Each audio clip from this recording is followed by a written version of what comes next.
The monster roared, its fangs bared and its eyes burning with rage. It looked ready to tear someone apart. Ryu Hanbin blocked the monster's attack with his sword, the impact sending vibrations up his arm. He glared at the beast, his face set with determination. He pleaded, begging for just one chance to escape this hell. The monster leaped at Ryu Hanbin, claws extended, ready to strike. The young man stood his ground, his grip tightening on his weapon. He screamed, desperate for just one chance to change his fate. Ryu Hanbin looked absolutely ready to explode. His eyes burned with determination as he prepared to strike, not backing down for even a second. The force of the strike was insane. The air cracked as the weapon connected, and the sound echoed through the wasteland. The ground exploded from the impact. Rocks and debris flew everywhere, showing the raw power behind the attack. Ryu Hanbin was lying on the ground, completely beat. He looked like he had used every last bit of strength he had. The monster looked furious, its eyes fixed on Ryu Hanbin. The young man stared back, a question mark hanging over his head, wondering what was going on. Roar! And immediately, the hell dog lunged forward, its massive jaws wide open and ready to tear him apart. The thing looked absolutely rabid. Ryu Hanbin didn't hesitate. He swung his weapon with all his might, hitting the monster head on. The force of the impact made the air crack. He was starting to lose hope. There was nothing in this hell-like world. Please, just once, just this once, let me leave! Ryu Hanbin had just killed another hell dog. The system notified him that he had exterminated a LV-4 hell dog. Ryu Hanbin was getting desperate. He was all alone with these monsters that just kept showing up. He didn't know how much longer he could take it. And then the system spoke up, telling him that he had gained experience. The young man looked down at his sword, praying for a miracle. He begged the system to let him leave, even just this once. The system then told him that he had met the required amount of experience. He waited with bated breath. The system window popped up again, telling him that he had gained a level. Ryu Hanbin couldn't help but smile, finally seeing a glimmer of hope in this awful place. But then, the system glitched out again. The screen filled with errors, crushing his hopes once more. Ryu Hanbin dropped to his knees, panting heavily. He was completely exhausted, but he couldn't stop now. He had to keep pushing forward, even if it seemed impossible. And just like that, the system window popped up again, showing his level dropping from 4 to 1. It was the same old story, the same old glitch that kept him trapped. He was on the ground now, begging for anything to change. Ryu Hanbin was willing to do anything, just to get out of this awful place. He just wanted a break. The system window then appeared, reminding him that the player must be at level 5 to proceed to the next area. The young man felt rage building up inside him. Ryu Hanbin screamed, begging to be let go. He yelled, asking to be allowed to leave this place. He was at his wit's end. The rocky wasteland stretched out as far as the eye could see, under a sky stained red. It was a hellish view that never seemed to end. Suddenly, a hell dog appeared, breathing fire. The heat was intense, and the air crackled with energy. Another year passed in that awful place. At the same time, the hell dog flew through the air, dodging attacks. 2 more years crawled by, each one feeling like an eternity. Because of that, the hell dog fell from the sky. Ryu Hanbin fell to the ground, completely exhausted. The young man looked like he couldn't take another minute of this torture. 3 more years passed in that awful place. It felt like an eternity trapped in this hellish cycle. Suddenly, a warning popped up on the screen. It said that with his current skills, he had less than a 1% chance of surviving in the next area. 5 more years went by. At the same time, Ryu Hanbin fought another hell dog, his face covered in blood. The hell dog fell from the cliff, defeated. The scene was a testament to the countless battles he had endured. A strange question appeared on the screen. It asked if he was willing to end his own life. Ryu Hanbin knelt before the wall covered in strange symbols, his hands pressed against the cold stone. He looked like he was begging for something, his shoulders shaking slightly. Another 7 years passed by, each one feeling like an eternity. He thought to himself that it had been 10 years since he had fallen to this world.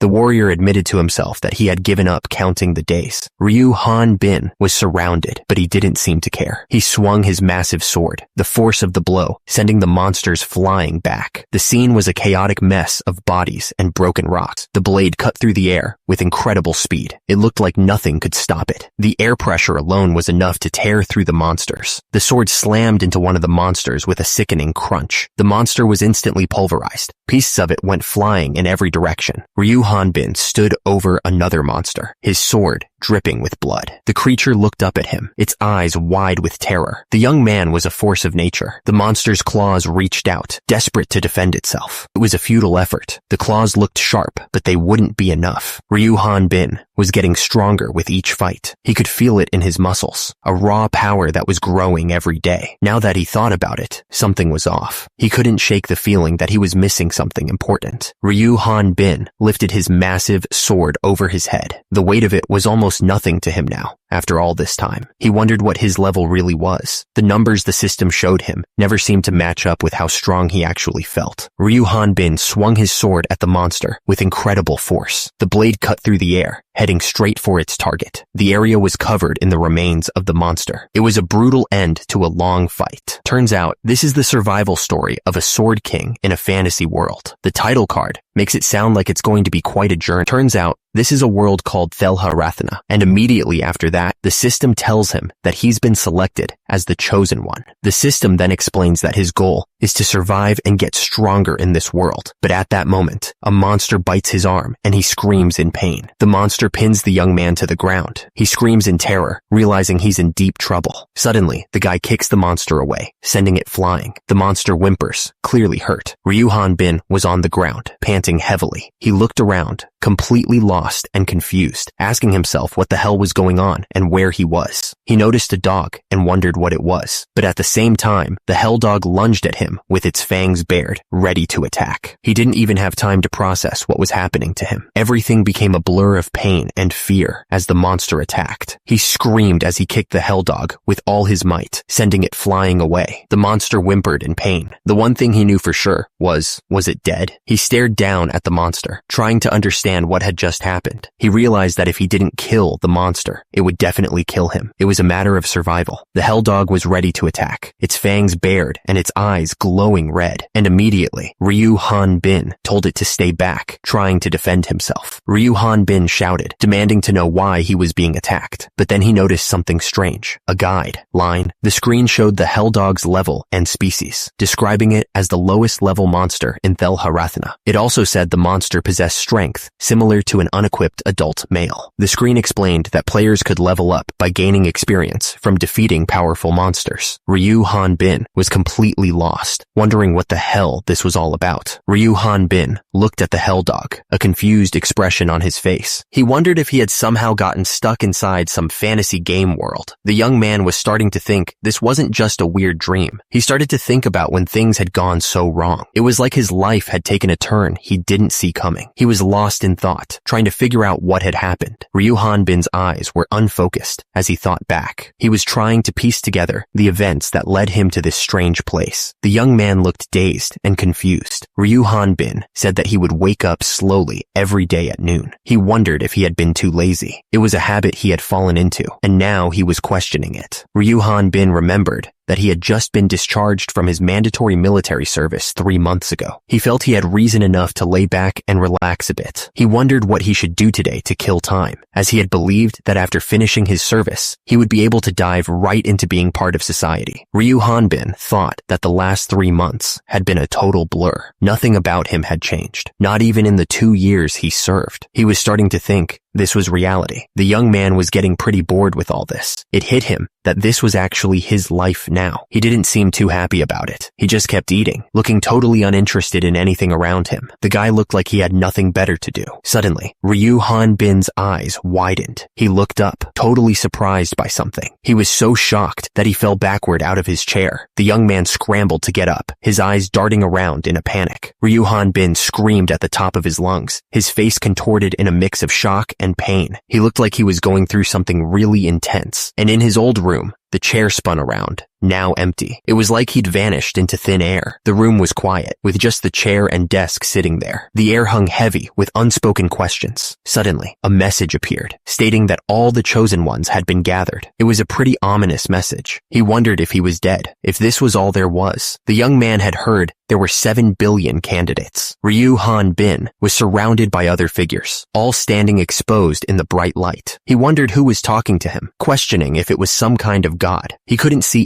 anything clearly. The voice explained that they had billions of candidates to choose from, which was why they were able to find so many chosen ones. At the same time, Ryu Han-bin was still trying to figure out what the heck they were talking about. It made no sense to him. Then, another voice ordered someone to transmit the guidelines to all the players. It sounded like they were running some kind of game. One of the voices questioned if they were sure about doing things this way, saying it seemed too artificial. The other voice responded, asking if it was a person and not a god. It explained that it served as enough motivation and assistance in judging their situation, something already tested with previous chosen ones. The first voice said that he understood and announced that he was starting the guideline transmission. It sounded like things were about to get real. Suddenly, a blinding light filled everything. It was so bright that it was hard to see anything at all, and immediately, Ryu Han-bin was sent spiraling downwards. He had no idea what was happening, but it didn't feel good. Ryu Han-bin screamed, his face contorted in pain and confusion. Everything around him seemed to be glitching out. The young man looked down at his body, noticing it was still glitching. He was also able to read a message that said, "Oops, I made a mistake." Mistake? What the hell? Then, another message appeared, explaining that there seemed to be an error with the guideline. This was getting ridiculous. Ryu Han-bin thought to himself that it was only one person, so it shouldn't be too bad. He was trying to stay positive, despite the crazy situation. And immediately, Ryu Han-bin was falling downward. He screamed, his arms flailing helplessly as he plummeted. At the same time, a message appeared, stating that Chosen One, number 398, was starting dimensional transport. Ryu Han-bin realized that he had been chosen.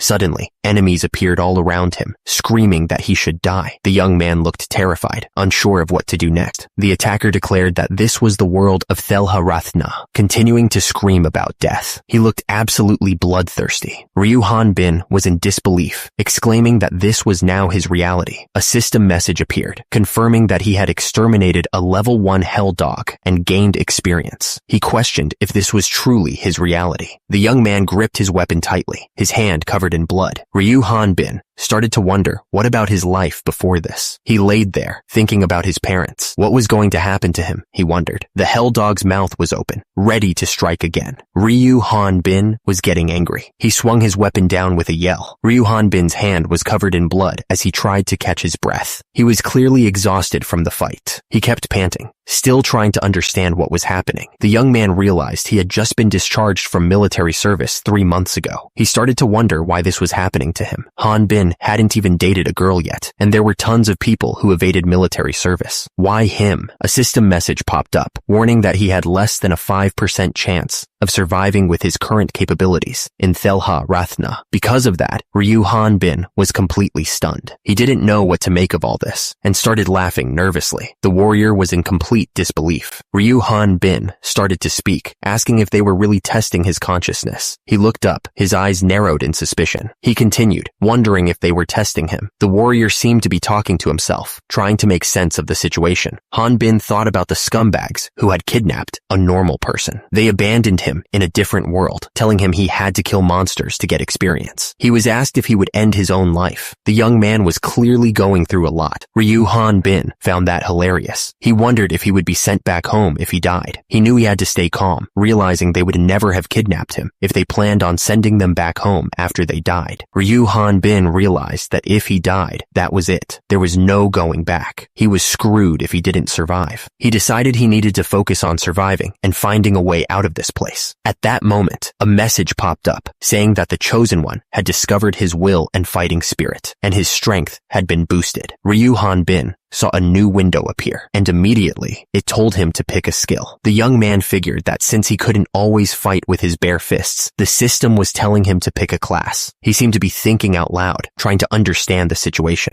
He saw that warrior was an option, described as a melee class that could use various martial arts. On the other hand, Ryu Han-bin thought that melee was only fun in games, not in real life. Ryu Han-bin thought that long-distance combat was the best. He saw that the magician class used mana and could control magic, so He chose the magician class, but immediately, a loud beep told him that his selection was rejected because he didn't have the ability for that class. Ryu Hanbin wondered if a person's ability also mattered. He then tried to pick the magic swordsman class, but another beep told him that his selection was rejected again. He then tried to pick the healer or priest class. He already knew what the answer was going to be. And of course, the system told him that he had selected the warrior class. The young man was crying because it wasn't even a selection at this point. The system then told him to pick a beginner's weapon. Ryu Hanbin thought that a long-distance weapon was a must. He chose the long spear and nothing else. The system started to choose the weapon. The interface was bright, like a game screen, and right away, the system said that he had selected the long sword as his beginner's weapon. It didn't seem to be listening to him at all. Ryu Hanbin pointed, telling the system that it was supposed to be the long spear, not the long sword, but the screen showed an error message. Ryu Hanbin looked shocked and asked what was wrong with all these errors. He was starting to get really frustrated. The system suddenly admitted that it had made a mistake and that there seemed to be an error with the guideline. The thing even cursed. Ryu Hanbin looked stressed, realizing that the guideline, the only useful thing he had, was also malfunctioning. He asked himself, what was up with all these errors? He started laughing like a maniac, saying that he didn't like acting according to what those scumbags wanted anyway. He was going to do what he wanted. At least the sword was better than a rock, he thought to himself. But he didn't want to die, not even more than he already had. He was determined to survive, no matter what it took. He just couldn't bring himself to die again. Ryu Hanbin gripped the sword tightly, his eyes focused and determined. The young man was ready to face whatever came next. The story was about to get started. It was about to be revealed just how his life went to hell. Ryu Hanbin was about to explain how his unending, hellish life of leveling up began.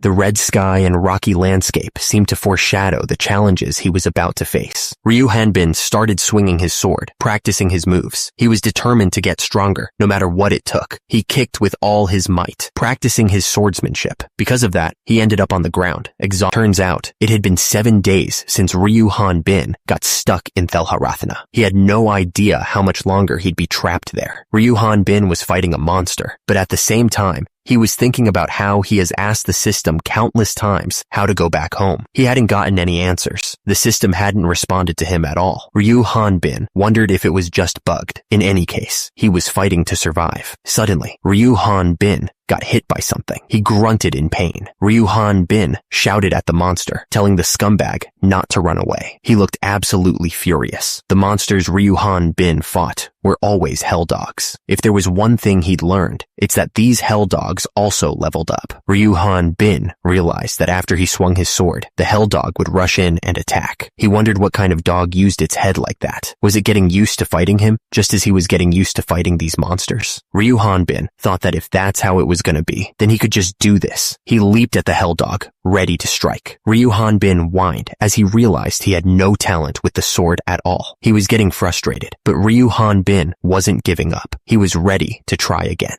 Ryu Hanbin gripped the sword tightly. He focused all his energy on the next attack, hoping it would finally be enough. He swung the sword with everything he had, and a burst of energy exploded from the blade. The force of the strike was immense, tearing through the air. The level 2 hell dog was finally exterminated, and he gained 22 experience. He tumbled to the ground, exhausted but victorious. Ryu Hanbin saw that he had finally gotten a skill when he hit level 2. He had a stab skill. He couldn't believe it. He had finally won. He thought that even though he hadn't properly learned to handle a sword, his stabby skill could be executed so easily. He realized this was just one of the functions of the guideline. If you browse through the system, it says that hell dog meat contains fats and essential amino acids, recommending it to be eaten cooked. It also says that hell dog blood contains moisture, carbohydrates, fibers, and essential minerals, recommending it as a drink. According to the system, hell dogs could be considered the perfect food, but unlike their violent nature, their teeth and claws quickly become dull and cannot be used soon after. Ryu Hanbin thought the meat was so rubbery. He realized that this place is definitely artificially created. Ryu Hanbin was sure there was a reason why they brought him here. The young man thought it wouldn't make sense for them to keep him stuck here for nothing. At the same time, Ryu Hanbin wondered if this was all there was. He had heard that there were 7 billion candidates. He wondered where the other chosen ones were sent as he continued to eat. Ryu Hanbin's eyes widened in disbelief. He was clearly shocked by what he was seeing. The system message popped up.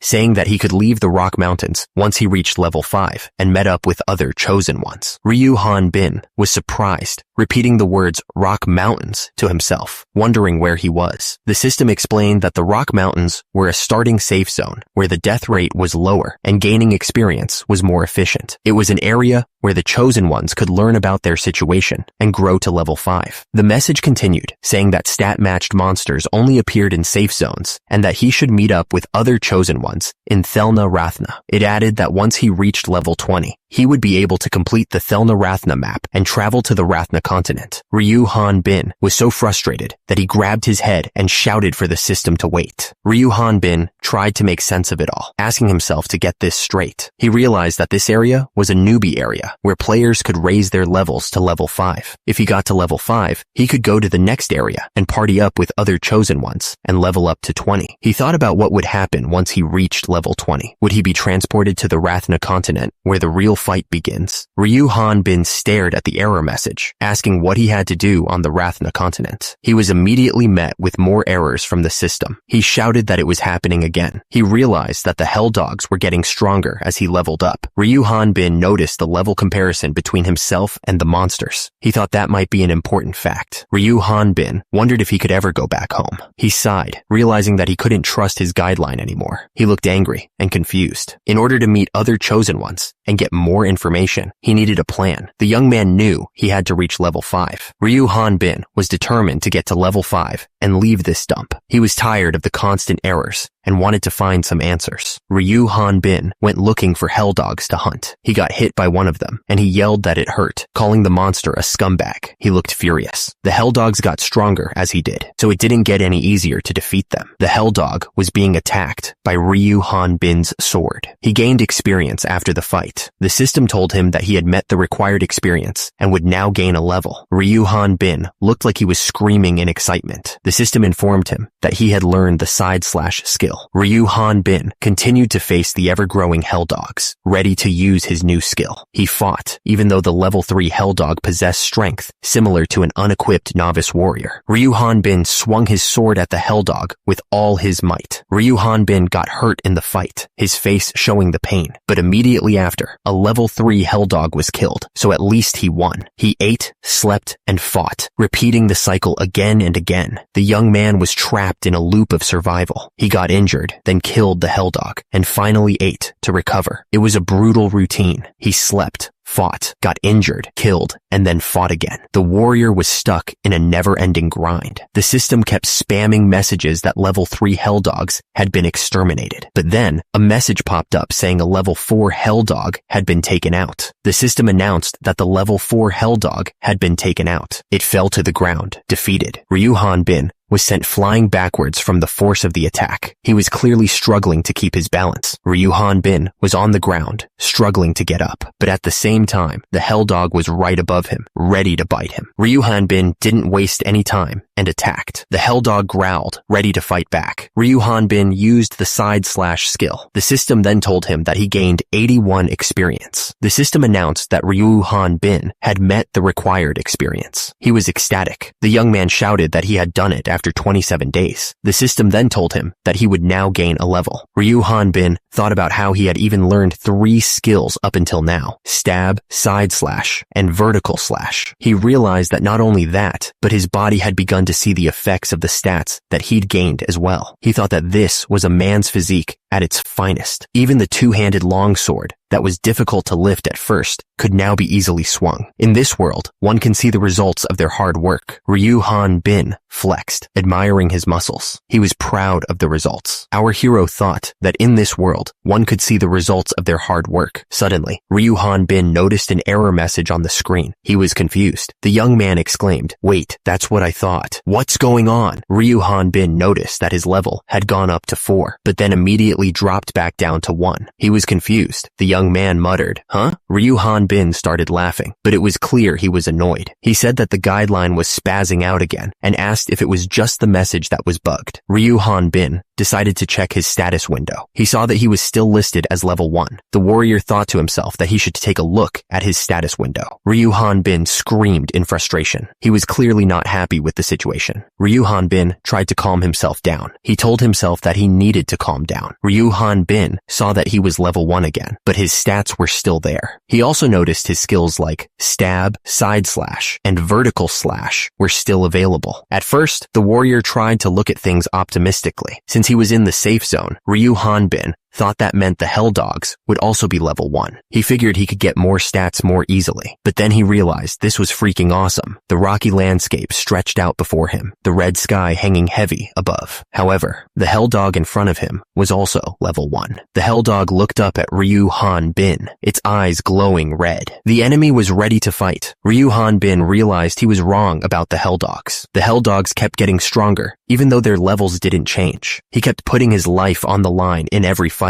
He stood on top of the dead Hell Dog, covered in its blood. At the same time, Ryu Han Bin was fighting. The system kept showing him as level 4 and then level 1 again. He looked frustrated, knowing he was stuck in a loop. While Ryu Han Bin slashed his sword, the screen showed an error message. He hoped that this time, the system would work correctly. Ryu Han Bin was sure he'd get it this time. He was still level 4, then level 1 again, and he was starting to lose hope. Ryu Han Bin swung his sword with all his might. The force of the blow was enough to cut the Hell Dog in half, sending blood splattering everywhere. At the top, the system screen showed Ryu Han Bin's level fluctuating again. At the same time, he looked up with determination, hoping that this time would be different. He just wanted to level up, just once. The screen continued to flicker between level 1 and level 4. Below, Ryu Han Bin looked up with a desperate expression. He pleaded with the system. Ryu Han Bin screamed at the top of his lungs. He was so tired of this happening over and over again. The screen flashed repeatedly, saying that he would now gain. It was a chaotic mess of text. The screen kept flashing the message, "You will now gain," over and over. It was like the system was mocking him at this point. But then, the screen glitched out, displaying a big error message. The system was clearly still broken. Meanwhile, the Hell Dogs just kept getting stronger. Their red eyes glowed with a terrifying intensity. Yep, Ryu Han Bin kept killing the Hell Dogs that kept growing stronger. He kept checking his experience, hoping for a change. Ryu Han Bin realized he only needed 77 more experience points to reach level 5. He hoped that Lucky 7 would finally break the cycle this time. At the same time, a dead Hell Dog lay beneath him, a testament to his endless grind. For the last 7 years, he had been trapped in this hellish situation, constantly leveling from 1 to 4. He jumped away from the falling Hell Dog, already thinking about the next one. Chosen ones don't age, and their recovery ability heals all injuries in a single day. He looked up, exhausted, but knowing he'd be ready to go again tomorrow. The ground was littered with the bones of his enemies. Returning to level 1 didn't decrease his stats, but he couldn't learn a new skill, since he couldn't get past level 4. The young man walked forward, the bones crunching beneath his feet. The only skills he had were stab, side slash, and vertical slash. Ryu Han Bin was surrounded by bones, ready to fight again. The Hell Dog roared, its voice echoing through the rocky landscape. Ryu Han Bin looked down at the dead Hell Dog, realizing how lucky he was that it had crawled out. He muttered that the Hell Dogs only got stronger as his stats increased. He remembered the system said that the monsters were placed to help chosen ones get stronger. The young man wondered if they were just there to be killed. He asked how one could kill something that was already dead. Ryu Han Bin paused, gripping his sword tightly. He thought to himself that the same could be said. He finished his thought, a grin spreading across his face, that the same could be said about him. The system announced that the guideline transmission to the chosen ones was complete. The Jaren Rathna 5th operation was now starting. Ryu Han Bin thought to himself that he had gotten quite used to this, since it was the 5th time.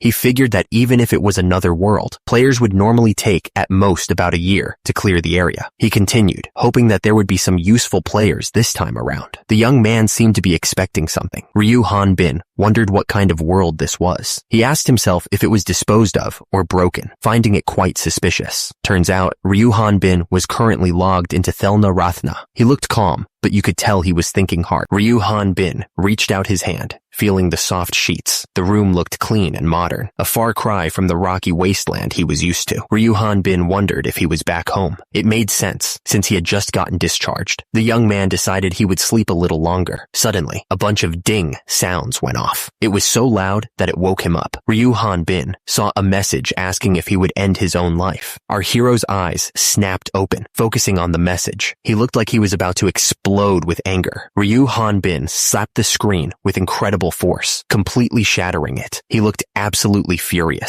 Ryu Hanbin looked around, confused. He asked where he was, still lying on the ground next to a dead monster. The young man looked up at the sky, remembering his past. He explained that he had been killing hell dogs like crazy for the past 10 years, and it looked like he had survived yet another day. Ryu Hanbin added that falling from a cliff didn't kill him anymore. Ryu Hanbin looked down at his hands, frustrated. He realized he was level 1 again. The warrior started laughing, but it sounded more like he was choking. Our hero looked down, completely dejected. He wondered if he could really say he was living life, and asked if he should just quit. Ryu Hanbin clenched his fist, looking determined. He seemed to be steeling himself for whatever might come next. Ryu Hanbin was agonizing over his choices again. He wondered if taking his own life would send him back home, but if he was gonna die anyway, wouldn't it be better to make it worth something? Still, there was a part of him that didn't want to die, so he decided he would take down one more scumbag. He was ready to unleash more pain. After being stuck in this hell for 10 years, Ryu Hanbin had given up counting the days. He wondered how much longer he had been there after that. 5 years? 7 years? He ended up developing a hobby, and even came up with work to do. Surviving alone wasn't an easy task, but this kept him busy. But this harsh environment didn't allow one to become lazy. This was reality. The young man felt the sword fit perfectly in his hand, ready to strike. Ryu Hanbin declared that this was his reality. At the bottom of the panel, the landscape seemed to echo his sentiment, with its harsh red tones and jagged rocks. He figured that if he couldn't change his situation, he might as well devote himself to what he could do. And since there was nothing but rocks and boulders, he could just make things. So, Ryu Hanbin built a house. He lived day by day with such devotion. He would even comment on the weather, even though it was always the same. Ryu Hanbin declared that he no longer lived with rage. He was still fighting, but he wasn't consumed by anger anymore. He smiled, despite everything. The young man was still fighting, but he was doing it with a sense of purpose. The hell dog was sliced in half with incredible speed. The attack was so fast that the monster didn't even have time to react. The hell dog snarled, showing its sharp teeth. It looked absolutely furious. The hell dog seemed to ask what was happening. It seemed confused by the sudden destruction of the house that took 3 years to build. Ryu Hanbin remembered that this house took him 3 years to build. He had put a lot of effort into it. Ryu Hanbin was furious that the hell dog dared to destroy his house. He thought that maybe he should build a palace next time, since the house was a bit small. Ryu Hanbin looked forward, his eyes filled with determination. He declared that he would take them down with their bones. At the same time, a massive hell dog appeared, roaring loudly. It was the kind that didn't even taste good, according to Ryu Hanbin. Meanwhile, the hell dog prepared to attack. Ryu Hanbin knew that by constantly hunting, he had learned the best strategy to defeat them. Suddenly, the hell dog unleashed Dragon's Breath attack. Ryu Hanbin seemed surprised by this turn of events. The hell dog's attack continued, blasting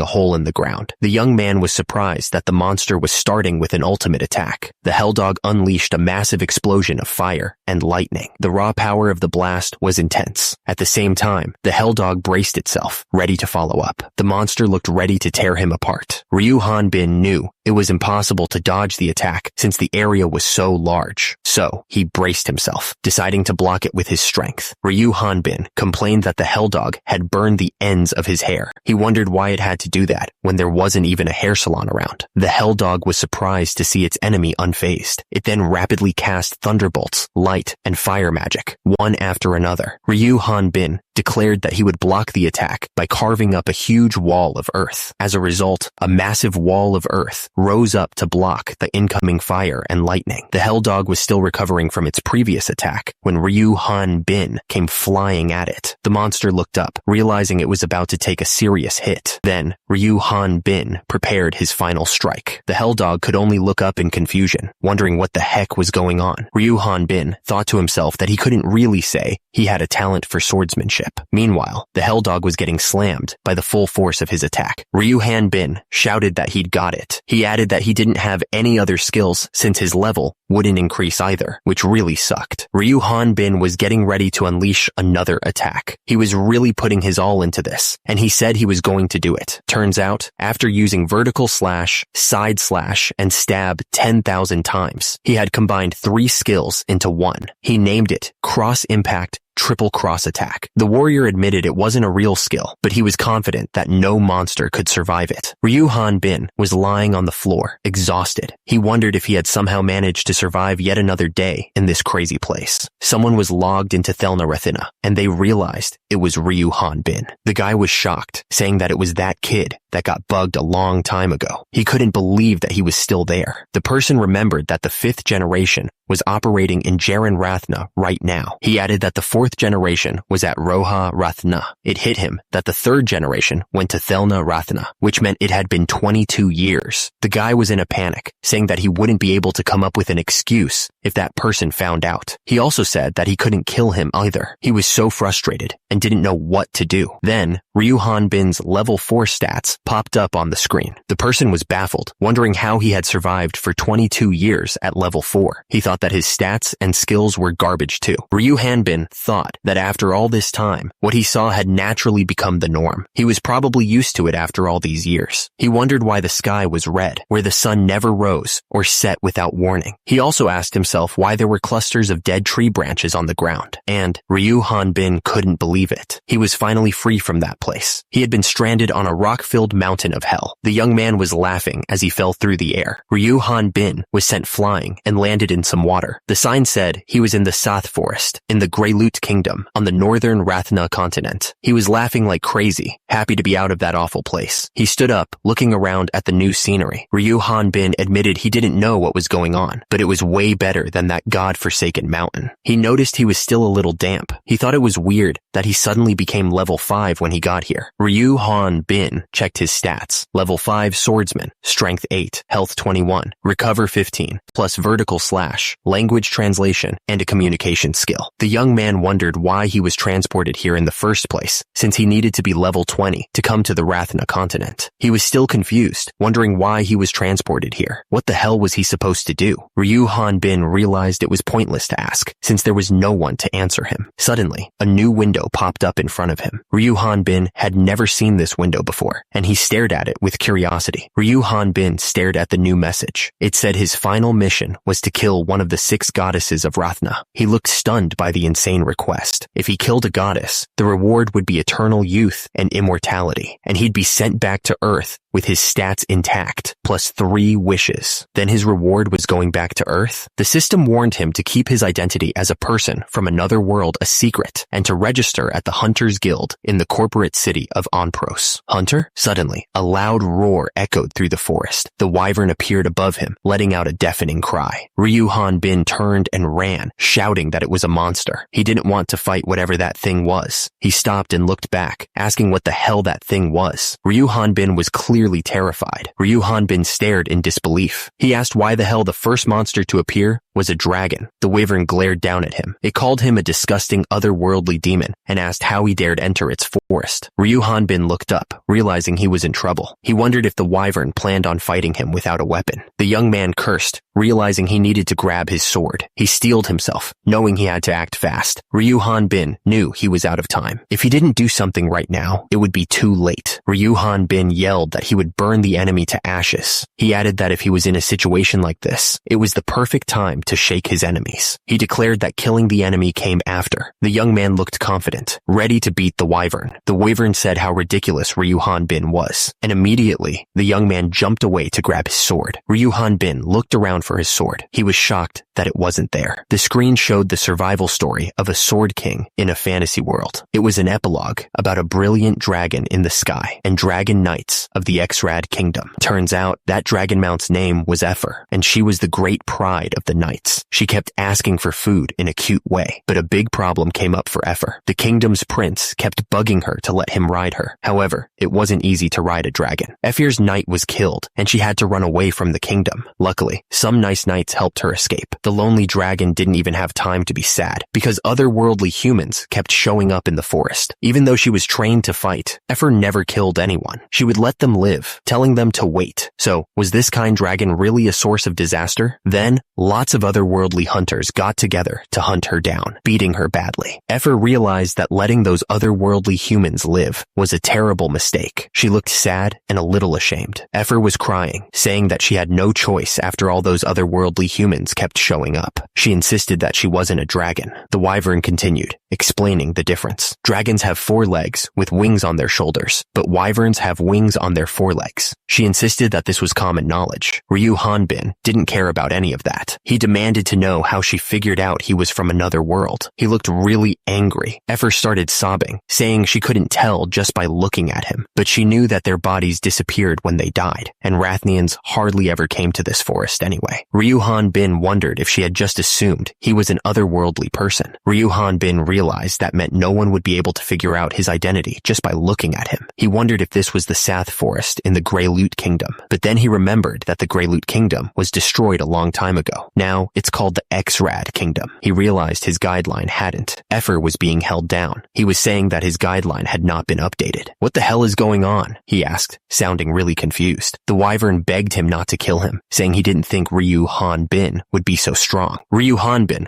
was about to strike him with his weapon, the jagged bone. He was asking if he was calling him an otherworldly demon. He looked furious. Ryu Hanbin was looking down at him. Effer was denying everything, saying it wasn't him and that the goddess had told him. The young man demanded to know more about this goddess. Effer said that otherworldly humans had started appearing in Rathna 40 years ago. The wyvern then said he was in pain and asked if he could go home and put on some medication. He looked like he was trying to distract Ryu Hanbin. Our hero looked absolutely furious and asked if he was doing it on purpose, threatening to hit him again. Effer was saying that at first, the otherworldly humans and Rathnians got along. He then said that if he did anything funny, he would kill him. He looked terrified, but it didn't last long. He continued. Effer explained that otherworldly humans started killing Rathians to get stronger. The wyvern was trying to make Ryu Hanbin understand the situation. At the same time, the more powerful otherworldly humans joined together. They created Great Ursula, which was a group whose goal was to kill the goddess. Ryu Hanbin looked up, thinking about Great Earth. He realized that otherworldly humans were strong. Effer explained that these humans could easily level up just by killing their opponents, just like dragons. The faces of these humans looked evil. It was not a good situation. There was no way to fight against them when they were being led by a leader who was level 100. The chaos of the battle was intense. It was a difficult situation to overcome. So before they came, Barolt the Sword King. He looked like he was ready to fight. He was clearly a very powerful figure. Zenobia the Archmage appeared. The scene showed her power over floating objects. She seemed to be a very powerful character. Then Garhan the Terrible showed up. He had a sinister expression on his face. He looked like he was planning something bad. After that, Holian the Transcendentalist of Life and Death appeared. She seemed to be using some kind of magic. The woman looked very serious. The text explained that the continent's 4 heroes had massacred the otherworldly humans in an instant. After that, the 6 goddesses blessed the continent. It was a time of great change. The text continued, saying that earthlings were considered otherworldly demons who had made contracts with the wicked demon god, which was why they were quickly executed. Ryu Hanbin realized he had been kidnapped out of the blue and left to rot on a rock mountain for dozens of years. He was not happy about it. Ryu Hanbin was not happy at all. He pointed out that after finally getting out, he was being told that the whole continent would become his enemy if anyone found out he was an otherworldly being.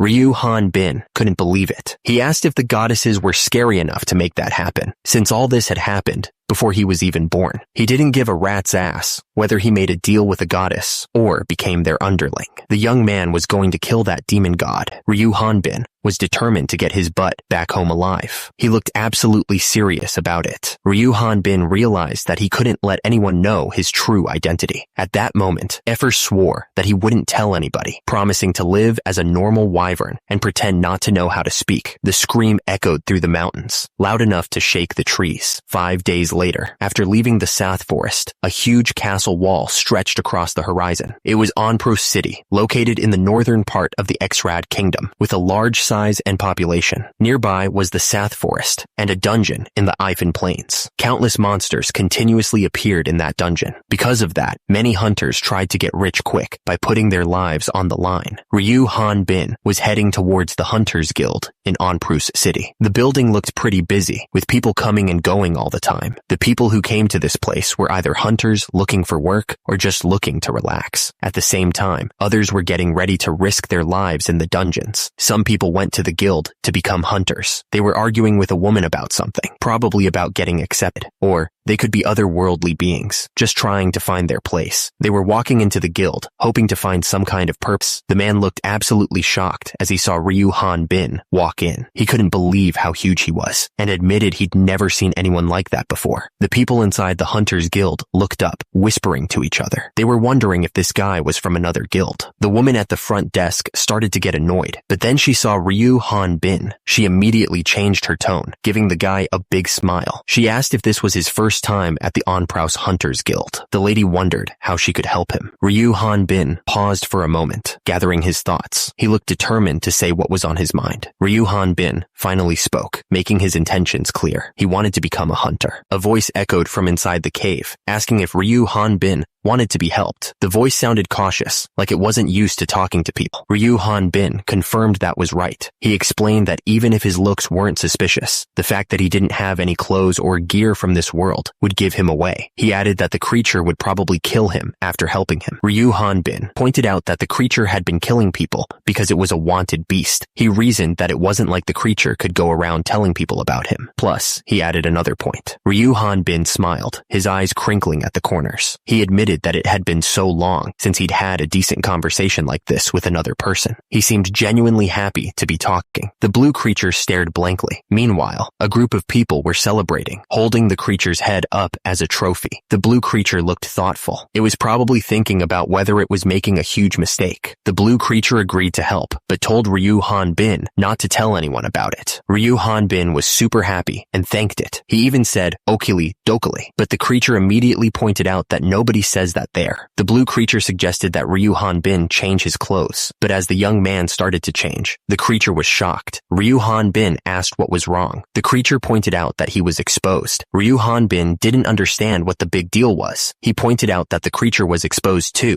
The creature sighed. It said that the clothes were a bit small. It looked like it was going to have to rip off the sleeves to make them fit. The blue creature started explaining some common sense in this world. He told Ryu Han Bin not to take off his clothes just anywhere. Ryu Han Bin replied that he knew that already and asked how he could meet the goddesses. The creature explained that goddesses rarely meet people, even among Rathnians. He added that you either have to be one of the 4 heroes or have done a great service to meet with them and receive their blessing. He continued, explaining that the only way to receive that blessing was to become a hunter who hunts dungeon monsters that were created by the demon god Ormflaus. It sounded like a difficult task. Ryu Han Bin realized that the guideline also mentioned that he would need to become a hunter in order to contact the goddesses. The young man wondered what the guide was referring to, looking at his own hand questioningly. Ryu Han Bin realized there was nothing there for the creature to see. He figured he was the only one who could see it. He explained that it was like a guidance system for otherworldly humans like him. The blue creature asked what the system was saying because Ryu Han Bin mentioned it was broken. The young man didn't answer. The sound of heavy footsteps echoed through the hallway. Someone was walking with purpose, their armor clanking with each step. The man explained that unlike other jobs, a hunter has a more free lifestyle. He added that it isn't suspicious for them to have a high level. The speaker warned that Ryu Han Bin needed to be extra careful. The man explained that many others like him would have gone through the same method. The blue creature told Ryu Han Bin not to act like a foreigner. Ryu Han Bin replied that he wouldn't, but then he noticed his hair wasn't cutting correctly. He wondered if it was because he was putting too much energy into his body and that he couldn't seem to relax because he was so nervous. The guild staff told Eric Garoon not to be nervous and asked if he was from North Kambul. Eric replied that he was, but he was stuttering. He thought to himself that he looked shady for sure. The guild staff welcomed him to the Onpraus Hunters Guild. Eric thought to himself that he was safe. Ryu Han Bin thought he would have been in deep trouble if he had followed the guidelines' advice. He wondered how someone who wasn't even a hunter could travel across the kingdom. The young man told himself that he had to say he came from North Kambul. The guild staff asked if he wanted to transfer to their guild from another. Eric replied that he didn't. The woman then asked what she could help him with. Ryu Han Bin stated that he wanted to become a hunter. He was determined to make it happen. At the top, the guild staff looked at Eric Garoon with a suspicious smile, asking if he wasn't a hunter yet. At the bottom, 2 men were fighting, and one of them was getting knocked down. The crowd around Ryu Han Bin started whispering, wondering if the huge guy wasn't a hunter yet, and if he was an otherworlder. They were immediately shushed. Ryu Han Bin wondered what was wrong with everyone. and if he had made a mistake. Meanwhile, below, the two men continued fighting. Ryu Han-bin thought to himself that he needed to place his hand on the measuring stone. He was relieved that they hadn't attacked him yet, which meant they weren't sure if he was an otherworlder. The guild staff explained that depending on his abilities, they could create proper verification according to the rules of the guild. Ryu Han-bin wondered if all he needed to do was place his palm on the measuring stone, and if it checked to see if the person, Ryu Han-bin, worried that if he found out he was from another world, he wouldn't be able to meet the goddesses. But then, he realized that running away right now would be the same as revealing his secret. Below, he looked at the sword in his hand. Destroying this entire place would be easy to do, he thought. But whatever. He grabbed his weapon, ready to do what he had to do. He was sure it'd work out. He clenched his fist, ready to face whatever came next. It'll work out. And so began the survival story of a sword king in a fantasy world. The lady was so shocked she couldn't believe what she was seeing. Oh my god, she thought. Below, she saw that all his stats were at heroic levels. The man, with zombies behind him, was also shocked. He thought, my, I nearly got caught. The man, now on some kind of creature, declared that he would go slay Ormflaus, the evil god. He knew it. At the same time, the strange creature was dancing and said that otherworlders are amazing. He added that this is called dancing. Below, a man watched in disbelief. He couldn't believe what he just saw. He wondered if he could dream. The screen showed Swordsman level 5. It didn't seem to match what anyone had just witnessed. The man suddenly sneezed. He sneezed again, but then chuckled to himself, finding it funny. Suddenly, the crowd burst into laughter as Ryu Han-bin stumbled and fell. One of them exclaimed that he thought Ryu Han-bin was an otherworlder. Ryu Han-bin looked confused and asked what was going on. He started to apologize, still a little dazed from the fall. The woman explained that most people coming from the backwoods to register are otherworldly humans. She added that if Eric Garoon's level was higher, they would have mistaken him for one. The man at the table scoffed, saying those scumbags always start at level 20. He added that they always say they want to become a hunter, even though they're already level 20, finding it unbelievable. He wondered if otherworlders were really that incredible. Ryu Han-bin thought to himself that the registration was 300 EX. He never thought he'd be happy that his level was so low, calling it a dumbass demon. The lady at the desk smiled, waiting for the young man to pay the fee. He looked nervous, gripping his coin purse tightly. Ryu Han-bin realized 300 EX was about 3 million Korean won. He thought to himself that he didn't know how hard he had saved up 400 EX. The fighter promised to pay the lady back later, wondering if being frugal would make his money last for 6 months. The men at the table noticed the country boy's hands tremble. They wondered how other worlders seemed to take out money from nowhere, but others had money to begin with. The badge replacement fee was 80 EX, and it said he should come back for a new one when he leveled up. The badge identified him as Eric Garoon, a level 5 swordsman and beginner hunter at the Onpraus Hunters Guild. Eric thought to himself that it looked like he was starting from the bottom. Eric thought that this was where he would start for real. The young man needed to make his name known in the hunters' circles. He asked if there was a certain quest they had in mind. The mention of exploring the dungeon shocked him. He repeated the word, clearly surprised by the suggestion. The man with white hair said it would be better to stay put if he was planning on becoming monster food. He added that a level 5 should know his place. Eric was confused and asked what he meant. A woman asked Mr. Loud if he and his party were planning on going to South Forest. She explained that she had heard that the dungeon monsters were increasing in numbers and attacking nearby houses. Londe said that he didn't feel easy about sending useless hunters to do the job, so he would have to go since his level was high. Someone wondered why he was acting so conceited when he was the same level as Effer. Another person noted that there wasn't even a dungeon there, so they wondered why those monsters were there. He added that he didn't feel like drinking anymore, wondering if something had appeared. He guessed that Eric was higher than the rest over there. Atisse admitted that she didn't really want to get involved with him because he was annoying. She asked Londa if he still had room for one more in his party. Someone was shocked and told Eric that completing missions alone was impossible, much less going to the dungeon. Atisse said that doing miscellaneous work while learning the ins and outs with Londe's party would be much better. Eric wondered if he really had to join a party with this obnoxious jerk. He thought to himself, what should he do? Londe said that he already had a newbie in his group and no room for Eric. He looked pretty annoyed. Atisse introduced herself as a level 37 magician, but she noticed that the guideline was showing a higher level. She seemed confused. The woman with red hair thought that she probably had her own reasons. Eric realized he might have been staring for too long. He figured it was fine though, since Londe had said he didn't have room for him anyway, but he was was still thinking. The man declared that if Miss Segure,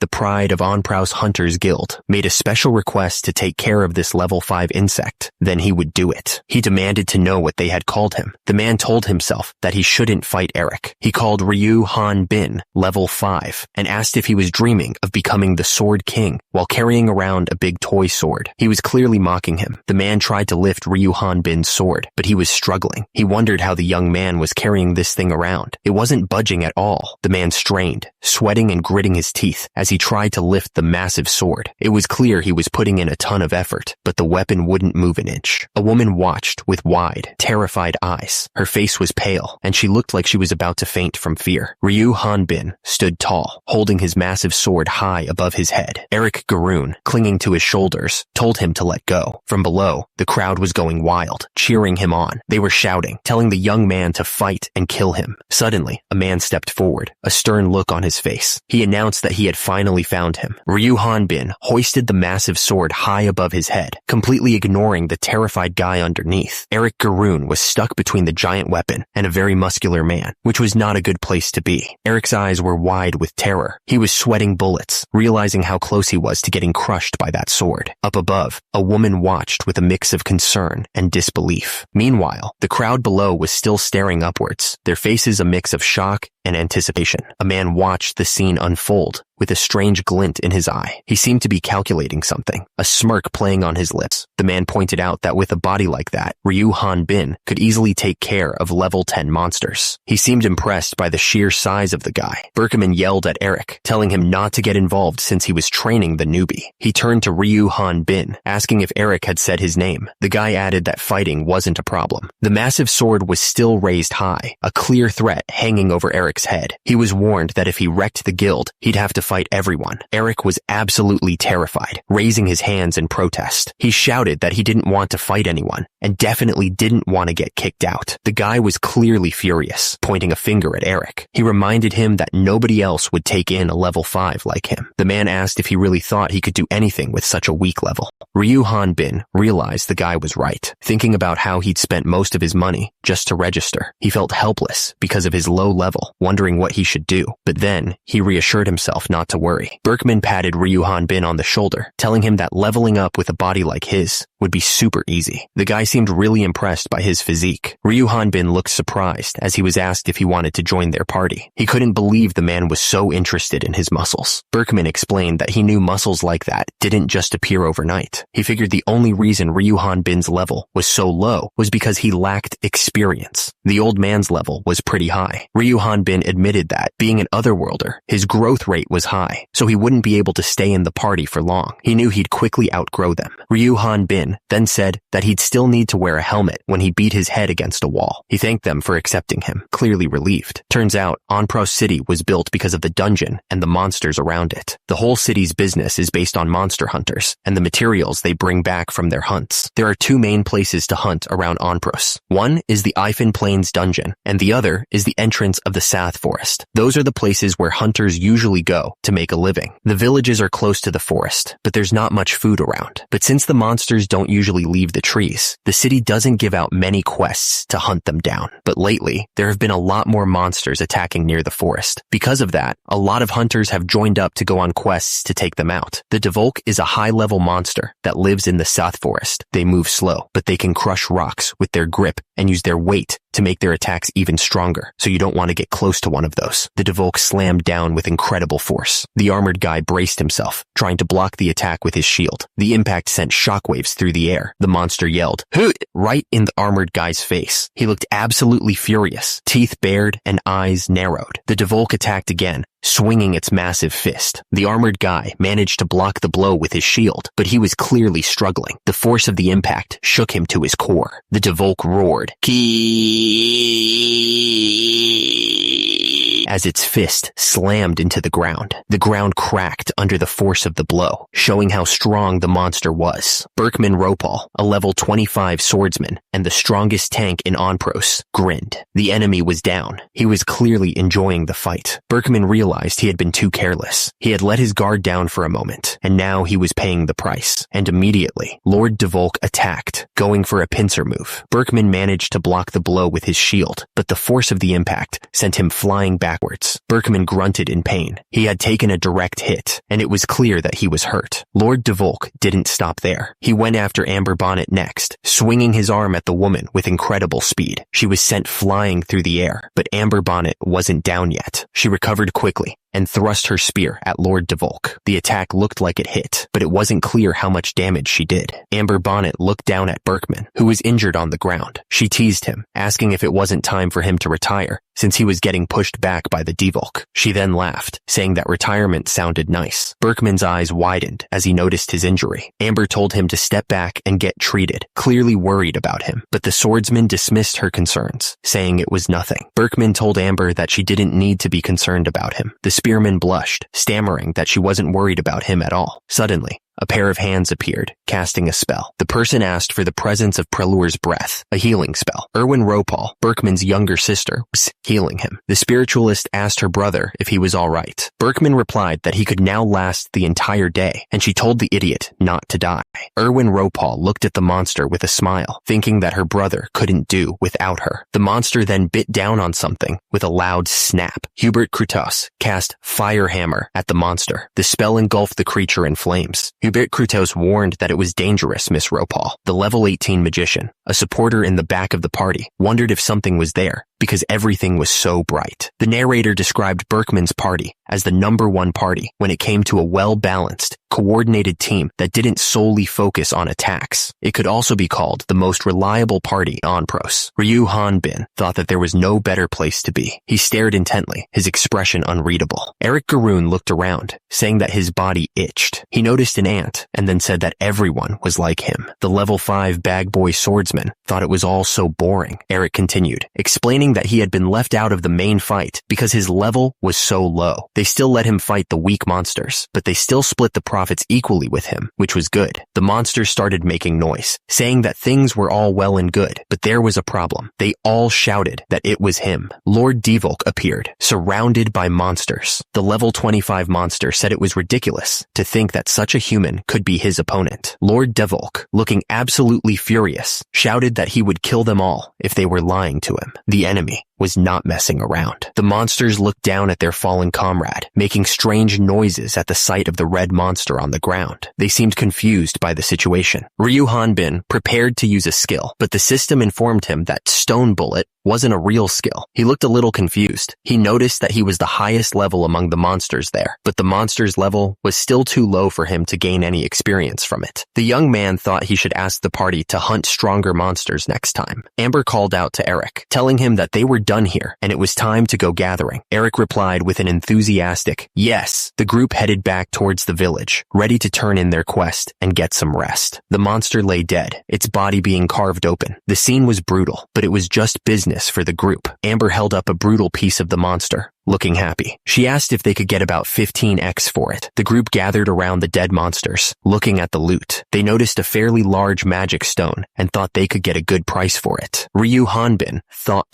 about how they could also sell the Devolk hides, killing 2 birds with 1 stone. He admitted that if he saw this scene before he was kidnapped, he would have been sick, but now he had carved up so many hell dogs, it didn't bother him anymore. Amber watched Eric, impressed by how fast he was butchering the monster. She exclaimed that she had been doing this for 20 years, asking how he was so quick. Amber asked Eric how old he was, pointing out that she hadn't aged a day after 24. She then asked if it was okay to ask about his parents, seeming a bit hesitant. Eric explained that he was kidnapped 20 years ago, so he didn't remember what his parents looked like and that it was impossible for him to go home. He added that was why he had a body like that, implying he had a secret. Amber seemed surprised by this revelation. The group reassured Eric that there was no need to struggle any longer, telling him that he was part of their family now and that everything would be okay. Ryu Han-bin thought to himself that these people were so nice. Eric thanked Berkman for allowing someone as low-leveled as him to join their party. The leader of the party replied that levels didn't matter, mentioning that he had been level 25 for 5 years. Amber was confused, asking if Berkman wasn't level 25 right now. Berkman explained that the Lord Devolk would be considered a high-level monster there. He added that they didn't need to hunt stronger monsters, since they would never go to places like the dungeon. The man looked up, his face showing a mix of surprise and confusion. Eric declared that he was going to go and practice his sword. He seemed determined to improve. Amber called out, telling him not to push himself too much. She warned him to stay away from Sath Forest, since it was dangerous. One of the women thought to herself that everyone believed that such a nice man was an otherworlder. She announced that she would go with him because she was worried about sending him alone, figuring that it would be a good idea in case a monster appeared nearby. Eric showed up, asking how practice was going. The man called out for Eric, his voice echoing in the open field. He seemed to be searching for the young swordsman. Ryu Hanbin lay on the ground, looking up at the trees. He couldn't believe what was happening. It seemed impossible. He sprinted through the forest, desperate to find any monster that could give him experience. The young man was starting to get frustrated. The warrior's face was contorted in disbelief. That's insane, he thought. It can't be true.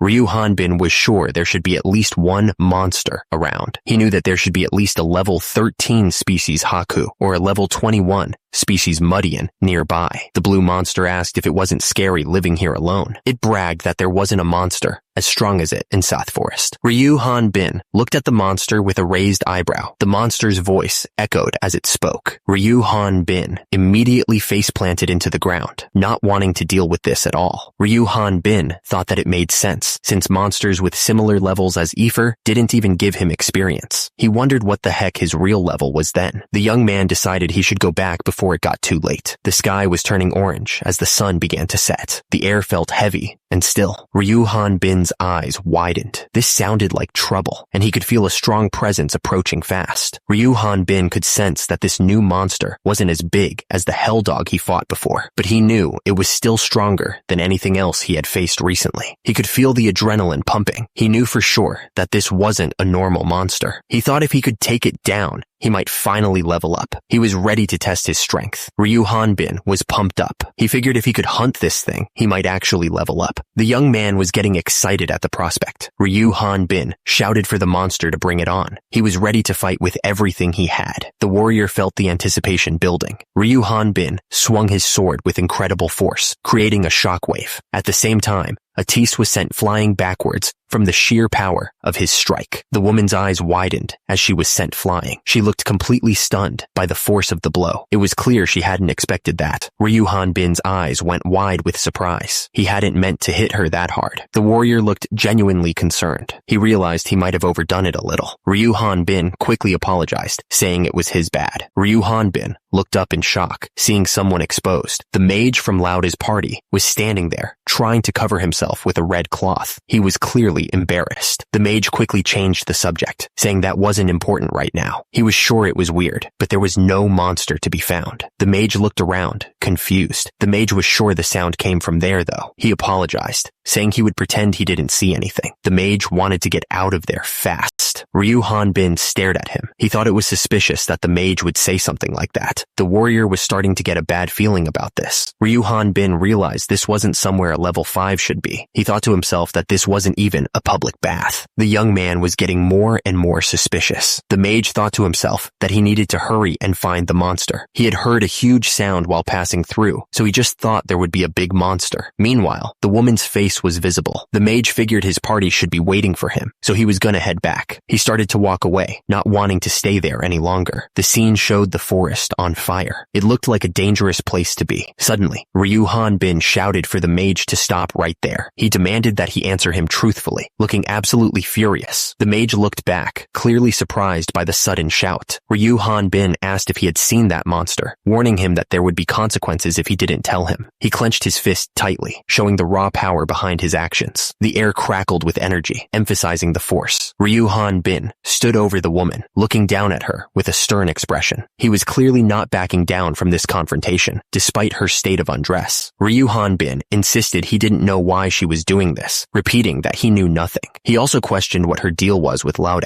his voice rising in anger. The woman defended herself, saying she didn't know why he was accusing her of looking down on low-level people. She stammered, trying to explain that wasn't what she was trying to do. The woman admitted that she guessed she was a bit emotional. In the background, someone appeared to be watching them from a distance. Laude looked down, about to say something nasty. His face was twisted in a cruel smile, ready to unleash his anger. Suddenly, Laude charged forward, yelling that Ryu Hanbin was only level 5. He looked absolutely furious. Ryu Hanbin stopped him, asking what was going on. He complained that his wrist hurt, demanding that Laude let go, calling him a jerk. Laude shouted, asking if humiliating Miss Seguria wasn't enough. He accused him of even laying a hand on their party's lady, looking enraged. Ryu Hanbin was confused, wondering what lady he was talking about. The woman thought it might be a good idea to get away from there before things got worse. Laude was getting ready to use a special move, even though it involved a super embarrassing pose. He thought to himself that this was the downside of being a magic swordsman. He was holding his sword with no hesitation. Laude was ready to say one last thing before the fight. Laude shouted the name of the enemy, who would be defeated by his dual blades. But then he remembered that the mage should probably put on some clothes. He quickly realized he had forgotten about that. The man's face was filled with rage. He looked like he was about to explode, clenching his teeth in fury. The man finally made his move, swinging his sword down with incredible force. He was ready to attack. Laude's eyes started glowing with power. He said he was going to show the difference between their levels. Suddenly, a huge blast of energy erupted. It was clear that Laude was serious. Laude was getting ready to use his skill. He shouted, "Light thunder word ring!" The man said he really didn't want to make this into a big deal. He looked a bit annoyed. The swords clashed together with incredible force. The power of the impact was intense. Laude was still blocking the attack with his sword. He apologized, but it was clear he wasn't backing down. The grip on the sword tightened. It was like all the power was being focused into that one hand, and immediately another massive explosion lit up the sky. The power of the blast was visible even from far away. Back in the village, everything was in ruins. A man sat with his head in his hands, looking completely defeated. He looked absolutely crushed by what had happened. It was like he was carrying the weight of the world on his shoulders. Laude heard what happened from Mr. Atisse, who told him it wasn't his fault, but Laude replied that it was a pain he couldn't be forgiven for, and that they should wait for the results. He looked devastated by what had happened. Laude then rushed to the doorway, clearly worried. He asked how the person inside was doing, his voice full of concern. A woman, Miss Seguria, was being comforted by Mr. Eric. He told her that since Mr. Eric had brought him there quickly, his life wasn't in danger, but it was impossible. Mr. Eric tried to comfort her, saying that she had done everything she could. Someone called out to Mr. Laude. All the men that stood there fell silent, the tension in the room thick enough to cut with a knife. The blame may have fallen on Laude himself, but the pain and suffering he was going through was something that no one could comfort him from. Down below, the patient looked like he was in agony. That morning, Mr. Atisse took Laude back to Onprow City. He seemed lost in thought as the carriage made its way back. Later, Laude learned the truth about Atisse's gender, and he had a hard time facing him again. At the same time, the monster that made the loud sound was nowhere to be found, but the monster was soon forgotten as he spent 3 months with Berkman's party. In front of South Forest, someone asked what was going on. It turns out Mr. Laude from Berkman's camp went to the dungeon alone. Miss Amber said that it sounded serious. One of them said that going to the dungeon alone with Laude's level was basically suicide. The other person replied that they thought his level was fairly high. One of them explained that it might be true that he's used to fighting local monsters. She added that those monsters were hunted for survival, so it helped to naturally raise his level, but there weren't any high-level monsters. Another person agreed, saying that Effer and Lord Devolk were unique. She then asked if dungeon monsters were different. The text bubble clarified that they are not originally from this world. It was explained that they are created by dungeons that were set up by the evil god Ormflaus. It's common to see monsters over level 30, or even higher than that. Laude thought to himself that if they're over 30, it might help him to level up. He decided that he needed to go to the dungeon, even if he had to go in secret. One of the people was furious, saying that monsters weren't the only problem. He complained that many other worlders were also secretly hunting there, calling them evil scumbags. He then recalled that the screening for dungeon entry was tough, so he told everyone to forget about going there. Another man wondered why Laude went if it was so dangerous. He guessed that it was probably because of the hope of finding a healing artifact. The other man repeated the word artifact, clearly intrigued. The man explained that the source placed within those dungeons were artifacts. He added that they are items that come in various shapes and all have different abilities. He continued, saying that according to rumors, one of those artifacts was able to heal any type of wound. He concluded that Laude was most likely hoping to find that. Countless monsters had been creeping out of South Forest as of late, and he hoped it wasn't a bad omen. He thought to himself that dungeons and artifacts were like a pot of gold at the end of a rainbow. He decided to put out the lights, figuring that was his only option. Ryu Han Bin walked through the dark forest. The trees loomed over him, and the shadows seemed to move on their own. Han Bin admitted that no matter how many times he came to this forest, it was still spooky. He couldn't help but wonder if a huge monster would suddenly appear. Since Effer lived around here, Ryu Han Bin decided he should go and ask her about the monsters. He figured she would know more about the area. Ryu Han Bin wondered where Effer's house was again. He hadn't slept much in 3 months, so he was having a hard time remembering. And immediately, Ryu Han Bin screamed in terror. He hadn't even noticed the monster standing right behind him. Ryu Han Bin stopped dead in his tracks and shouted, "What the heck?" He raised his sword, ready to strike the monster that had appeared out of nowhere. The system displayed the monster's stats, level 31, species, Tatiro. It also said that attacks made by swords were useless because its entire body was covered in armor, but it was weak to magic and usually lived in dungeons. Ryu Han Bin wondered what a dungeon monster was doing here. He realized that the system said it was resistant to physical attacks, which was not good for him. The Tatiro monsters looked at him and said that he would be a bad opponent for them. They called him human meat and mentioned that they could talk.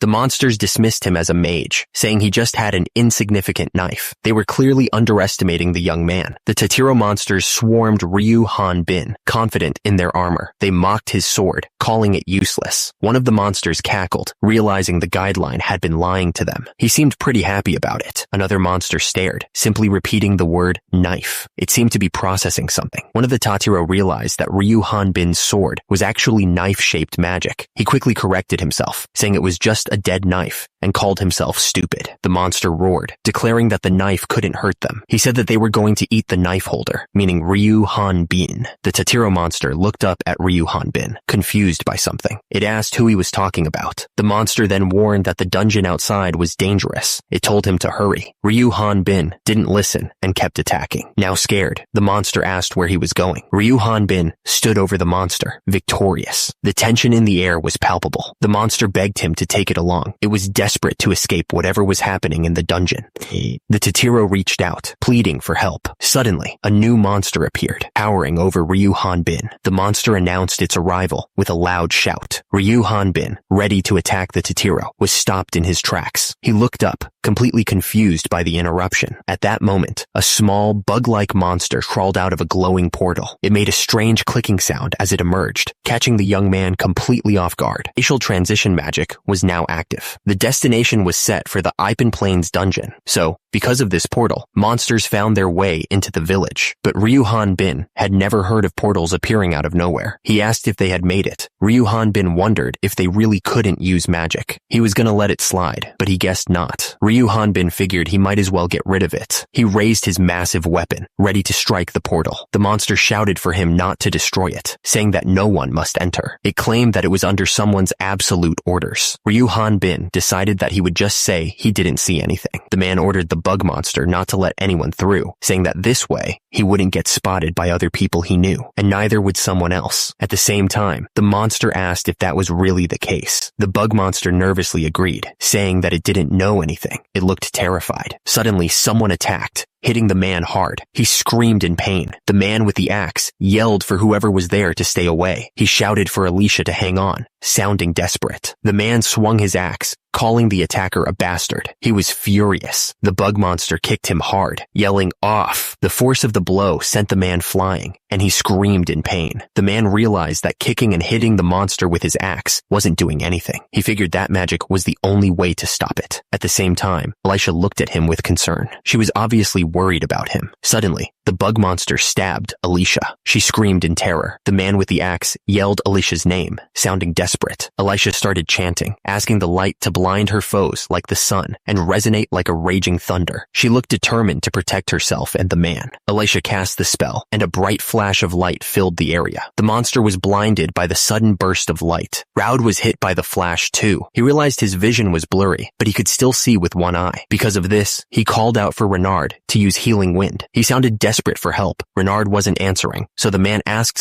anyone, to please help him. Raud kept calling for Renard, begging someone to answer him. He was clearly terrified. Meanwhile, someone was lying on the ground, covered in blood. Alicia was injured and on the ground. She shouted for the magician to kill the monster, not caring who it was. She was desperate for someone to protect her. Raud was facing the giant bug monster. He looked absolutely terrified, not knowing what to do. Someone begged for help, hoping someone would save them from the monster. The man looked up, his face showing pure shock. He was clearly not expecting what he was seeing. The monsters didn't hesitate. They fired beams of energy at the person, trying to take them down. It was a brutal assault. The man was thinking how it was impossible to one-shot a Tatiro's hard neck. He figured it had to be a chained attack. Tatiros usually push their arms out to protect their heads, and the gaps between the shells are way too small. He realized that the attacker had exposed the monster's head and lowered its guard. The attacker landed a critical hit, attacking between the legs first. The man exclaimed that it was a technique only dual-wielding magic swordsmen could pull off. He asked if they were from the Onfrost Hunter Guild, and if they were Raud, the magic swordsman. Raud seemed happy that he was recognized. He exclaimed that he had started exploring the dungeon by himself a couple of months ago, which was amazing. But he corrected himself, saying it wasn't that, and that he had been lost in the dungeon for 70 days. Raud explained that after that incident, he remembered drinking away in the guild. When he woke up, he was already inside this dungeon. It was a terrible situation. Raud continued, saying he didn't remember coming in and couldn't find a single soul to help him out. He then asked why the man had come here by himself. At the same time, Ryu Hanbin looked surprised. Raud then exclaimed that he could leave now. Raud mentioned that he heard Ryu Hanbin was looking for a healing artifact. He asked what that was and if Alicia was okay. Meanwhile, Ryu Hanbin was pouring a potion. He said that he somehow stopped the bleeding, so she was fine, and that they had some poti. But then he realized it was a high potion and that it was so hard to get. Alicia spoke up, wondering if Ryu Hanbin was doing this just because she was a woman, but then said that wasn't it. She then asked why he would use such an expensive potion. She looked at him suspiciously. Alicia argued that the potion wouldn't help her injuries, and that it would be harder to leave if someone was injured. She would rather have it used than wasted, and promised to pay him back once they got out. Ryu Hanbin replied that it was good because exploring dungeons with that kind of injury was impossible. Ryu Hanbin asked Raud if he was leaving after coming all the way there just to help some stranger out. He looked surprised by the hunter's decision. Raud insisted that he was a proud hunter and told him not to look down on him. He then said not to mind it and that it was nothing and to only think about leaving. He then said that he had a stomach ache and irritable colitis, and he couldn't last long either. Meanwhile, Alicia looked at Raud. Ryu Hanbin thought about how Raud had an injury that he couldn't heal using the high potion to help some strangers like them. At the same time, the dungeon started to rumble. Ryu Hanbin exclaimed, wondering if it was an earthquake. He looked around nervously. The group heard the rumbling, and Raud said that dungeons aren't like the real world, so it couldn't be an earthquake. He figured it had to be a monster. Raud then told them to quickly run through the tunnel, saying he'd rather die than make a fool of himself in front of a woman. Raud yelled at them, asking if they were deaf. He insisted that they couldn't take on all those monsters by themselves. The hunter told them to go because it was coming out. Meanwhile, the group ran through the tunnel. Alicia yelled, asking what Raud was doing. She said that they were only going to be in his way, and they couldn't let his sacrifice be for nothing. At the same time, the group continued to run through the tunnel. Raud yelled, asking why they were leaving. He cursed, saying he should have leveled up a bit while he was in the dungeon. Below, the tunnel was dark and ominous. Raud steeled himself, muttering that he could handle a couple of Tatiros. He looked determined, but also a little nervous. Raud fought against the large monster, yelling. He was determined to hold it off, but it looked like there were more monsters coming, and immediately after, Raud was surrounded by a group of smaller monsters. He looked like he was in serious trouble. Raud ran away from the monsters, yelling at the others to run because it was dangerous. He seemed pretty freaked out by whatever was happening. Meanwhile, Alicia looked shocked and asked what the hell had happened in there. She couldn't believe what she was seeing. The scene showed showed the other side of the dungeon. It was filled with dead monsters and a strange, glowing pool. It looked like a total disaster zone. Ryu Hanbin was surrounded by monsters and yelled as he swung his weapon. He was cutting through them with ease, but there were so many. It was a chaotic scene. Ryu Hanbin was trapped in a web, looking annoyed. He had hoped for a good experience in the dungeons, but it was not turning out that way. He was clearly not happy about it. Ryu Hanbin swung his weapon, complaining about how hard it was to fight in such a small space. He remembered having to hold back his strength when he was with Buckman. The young warrior unleashed his attack. Meanwhile, the monsters below were scared and told each other to run away, but they were also brave. The monster yelled that the others wouldn't pass. It looked determined to stop them no matter what. Ryu Hanbin attacked, yelling that he would stop them. He wanted to get some experience points. The fighter was not going to let them get away. Ryu Hanbin couldn't find any more Tatiros. He wondered where they had all gone. The young man stepped forward. Ryu Hanbin was surprised by what he saw. He wondered if it was an artifact. It was a fireball bracelet power core. Ryu Hanbin thought, oh hell no, don't these kinds of items usually pop out after defeating a mid-boss? He remembered that the level 40 Tatiro King was dead. The fighter wondered if he took out the power core. Would all the monsters nearby go away? He would not be able to level up if there were no more monsters, but there were only Tatiros around here. He also knew that there was still the final boss and central core artifact left, but something felt missing. The screen said that the wearer was able to shoot a fireball by shouting fireball. It also said that there were 30 uses left. Ryu Hanbin thought that a chunk of fire being fired off his hand was more than enough. It was a man's fantasy. Ryu Hanbin looked around and asked if nobody was around. He was about to try out the skill. The young man prepared himself. He focused all his energy. The warrior was ready to shout the magic word. Ryu Hanbin shouted, "Ball!" He was excited to see what would happen. So, why do monsters spawn endlessly in a dungeon? It's a pretty good question if you think about it. Turns out, the answer was discovered by hunters who explored the dungeons. And surprisingly, the dungeon monsters don't reproduce like normal creatures. Instead, they're being created in a special room. The cause behind the magic that creates countless monsters is the magical core centered in this room. The mystery of the magical core taking the form of an item still can't be explained, but hunters have called these items concentrated with immense magic. Ryu Hanbin shouted, "Ball!" At the same time, they call these items artifacts. Ryu Hanbin looked at the item in confusion, wondering if it was broken. He noticed a level requirement of 31, unlike other normal tools. But the young man figured that anyone who could reach this point should be able to meet that level requirement. Since he was only level 5, he thought it was useless. These artifacts found in dungeons were a symbol of honor for hunters and even traded at high prices. Ryu Hanbin wanted experience instead of trash he couldn't use. He wondered if he should sell it, but thought it would be weird for a level 5 to do so. Whatever he did, his level was always a problem. However, it was rare for hunters to return alive with artifacts in their possession. Suddenly, Ryu Hanbin realized that the room was moving. That was because of their deep regret over their hardships through the years and arrogance developing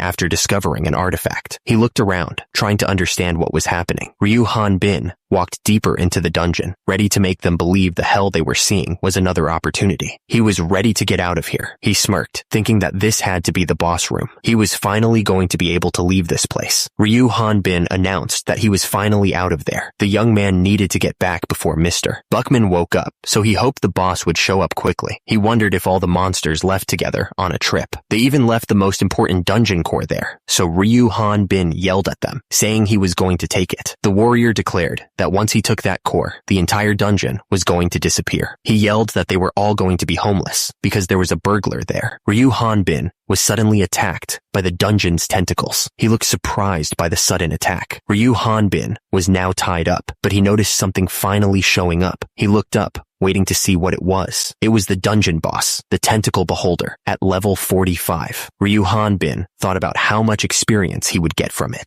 Ryu Hanbin realized this wasn't the time to mess around. He noticed that both his arms and legs were restrained. The young man knew that if he made a mistake and got attacked, it was over for him. He was finally. The guy with white hair hair suddenly yelled out. Ryu Hanbin was standing behind him, looking confused by the sudden outburst. The guy with white hair seemed to be looking at Ryu Hanbin's stats. He asked if Ryu Hanbin was really only level 5. Meanwhile, our hero looked shocked by the question. Ryu Hanbin realized he might have been exposed. He thought that he needed to come up with some kind of excuse fast. Ryu Hanbin was trying to think of something to say. Meanwhile, the guy with white hair was just standing there, waiting for an answer. The guy with white hair started laughing like a maniac. He said that Ryu Hanbin was creeping him out, which was pretty funny. The guy with white hair grinned. He said that he knew there was a monster right there, one with low combat strength, but able to shapeshift into the enemy's fear and trauma. Ryu Hanbin looked confused as the guy spoke. He said that it was a despicable form, but it wouldn't work on him, because there was no way a level 5 would be in this dungeon. The white-haired man smiled creepily. He was glad that Ryu Hanbin was able to see through his form, which meant he was safe. But then, a voice shouted that he was going to become manure for the dungeon. The text described that the floating monster with no blind spots could thoroughly attack and defend its territory by combining its extremely fast tentacles and excessive strength. The description continued, saying that it aimed for the hunter's blind spots. Ryu Hanbin was on guard, trying to figure out how to deal with this thing. The swordsman attacked with a grunt. He put all of his strength into the blow. The monster launched an impenetrable blow. The attack was fast and strong. The monster fell to the ground with a loud crash. It was clearly in pain. The monster was falling, but Ryu Hanbin had to dodge another attack. He thought to himself how close that was, adding that if he hadn't dodged, his pants would have been torn apart. Ryu Hanbin wondered if the boss monster wasn't too weak. The guy with the sword looked at him, confused. The swordsman yelled that Ryu Hanbin was a total jerk as he swung his sword. He was clearly angry, and immediately, Ryu Hanbin was hit by the attack and exclaimed in pain. The monster was falling after taking a hit. It looked like it was in a lot of pain. Meanwhile, the young man continued to fight, dodging the attacks from the other enemies. The swordsman cursed at Ryu Hanbin, saying that he had lost everything because of him. He was furious and blamed the young man for his misfortune. Ryu Hanbin wondered if he was being seen as a fake and if the swordsman had lost his mind. The monster made a weird noise. It seemed confused by what was happening. The monster continued to fall, crashing through the dungeon. It lamented the loss of his honor within the guild, as well as his party. Raud looked absolutely shocked, realizing that even his egg was gone. He was clearly struggling to understand what was happening. The monster screamed, accusing someone of turning him into a demon. He then mentioned Artis. At the same time, Rude screamed that the monster was lying about having a relationship with Artis. The monster kept screaming for someone to die, over and over again. He looked completely deranged. The enemy was determined to kill the human. The monster and Rude were still fighting each other. Meanwhile, Ryu Hanbin was thinking about what he should do if Raud was being controlled by the enemy. The monster yelled at the human, asking how he dared to play with him like a ball. He was furious and ready to attack. The monster pointed out that he hadn't attacked the human yet. He guessed that the human was either a comrade or a party member. At the bottom, the worms were still slithering around. The monster continued, saying that for someone who cherished their comrade, losing their life by that comrade's hand would be the most horrible thing ever. He looked like he was enjoying this way too much. Suddenly, Ryu Hanbin appeared with his sword raised. He offered the monster his experience. Below, Rude looked absolutely terrified, not knowing what was going on. The monster changed his mind. He seemed to have thought of something even more evil. The monster declared that he was going to turn the human into manure for the dungeon. But then, he decided to remodel him as the dungeon's mid-boss. He would make him slaughter all the humans who dared to set foot in that place and then devour them alive. The monster was still scheming, thinking that his first meal would be someone special. He looked forward to the delicious experience. Suddenly, the monster lunged, screaming that Ryu Hanbin would be his first meal, but our hero was ready for the attack. The tentacle beholder was trying to get into Ryu Hanbin's head, saying that no matter how strong he was still just a human. He added that there was no way the guy would cut down his own comrade. At the same time, Ryu Hanbin looked unfazed by the monster's words. The monster was shocked, saying he missed the mark. He wondered when Ryu Hanbin had swung his blade. The ground cracked from the force of the swing. As a result of the attack, the monster's vision was splitting. Something bad was definitely happening. Ryu Hanbin looked at the monster and said, "Aw man, seriously?" He seemed a little annoyed. The monster was falling to pieces. He couldn't believe that this was a level 45 monster. He was clearly outmatched. The monster couldn't believe what was happening. He was screaming, asking how it it was possible for him to lose. Ryu Hanbin was standing there, looking unfazed. He was thinking that even the wind pressure from his swing was too powerful, and the guideline didn't even appear. He figured the dungeon boss was too weak, adding that Ryu Hanbin wasn't human. If such a monster existed, there was no point in opening the portal. The creature thought that all that was left was hope for the monsters in the Jot Forest. Before Ryu Hanbin took the core of the dungeon and made it disappear, the monster had to report back to him. As he was thinking this, one of his minions looked up at him. The little monster looked confused. He wondered if Ryu Hanbin was just a bug. The monster said that he was going to head back, but then he stopped, eyes wide. He told the minion to wait. The numbers were flying around, and the monster was losing his mind. He couldn't believe it was 54 billion. That's insane. The next morning had arrived. Buckman was pumping his muscles, feeling great. He was grunting with the effort. Buckman stepped out of his tent, feeling strong and powerful. He asked if his brother had seen Eric around. Gorman replied that he hadn't seen Eric since he woke up. He wondered if he'd gone to the bathroom, but even his weapon was missing. Gorman wondered if Eric went to the forest and got... Suddenly, the woman screamed. The man holding the small monster apologized for startling her. Eric was being scolded for disappearing without telling anyone. The woman looked really worried. He apologized, saying nothing had happened. At the bottom, Eric was smiling like crazy, but he kept saying nothing happened. He looked like he was hiding something big. Minutes earlier, Eric was staring at a huge number. It read 100,000. He was clearly surprised by the massive amount of EXP. The system window popped up, showing that he had exterminated a level 45 tentacle beholder. He obtained a whopping 113,340 EXP. Eric realized that a giant magic hound only gave him 258 XP. He needed 1,100 EXP to level up from 4 to 5. He figured it would only take 2,200 EXP to level up to 6. He was trying to figure out how many levels he jumped with 100,000 EXP, looking excited. The screen showed the EXP required until the next level, 54 billion. Eric's eyes went wide. He was totally shocked by the insane number. Eric realized that if he needed that much EXP, things were way worse than he thought. He looked totally stressed out by the insane math problem. Meanwhile, Eric was eating a meal with a big smile. Eric looked around a cave, still confused about the EXP situation. At the same time,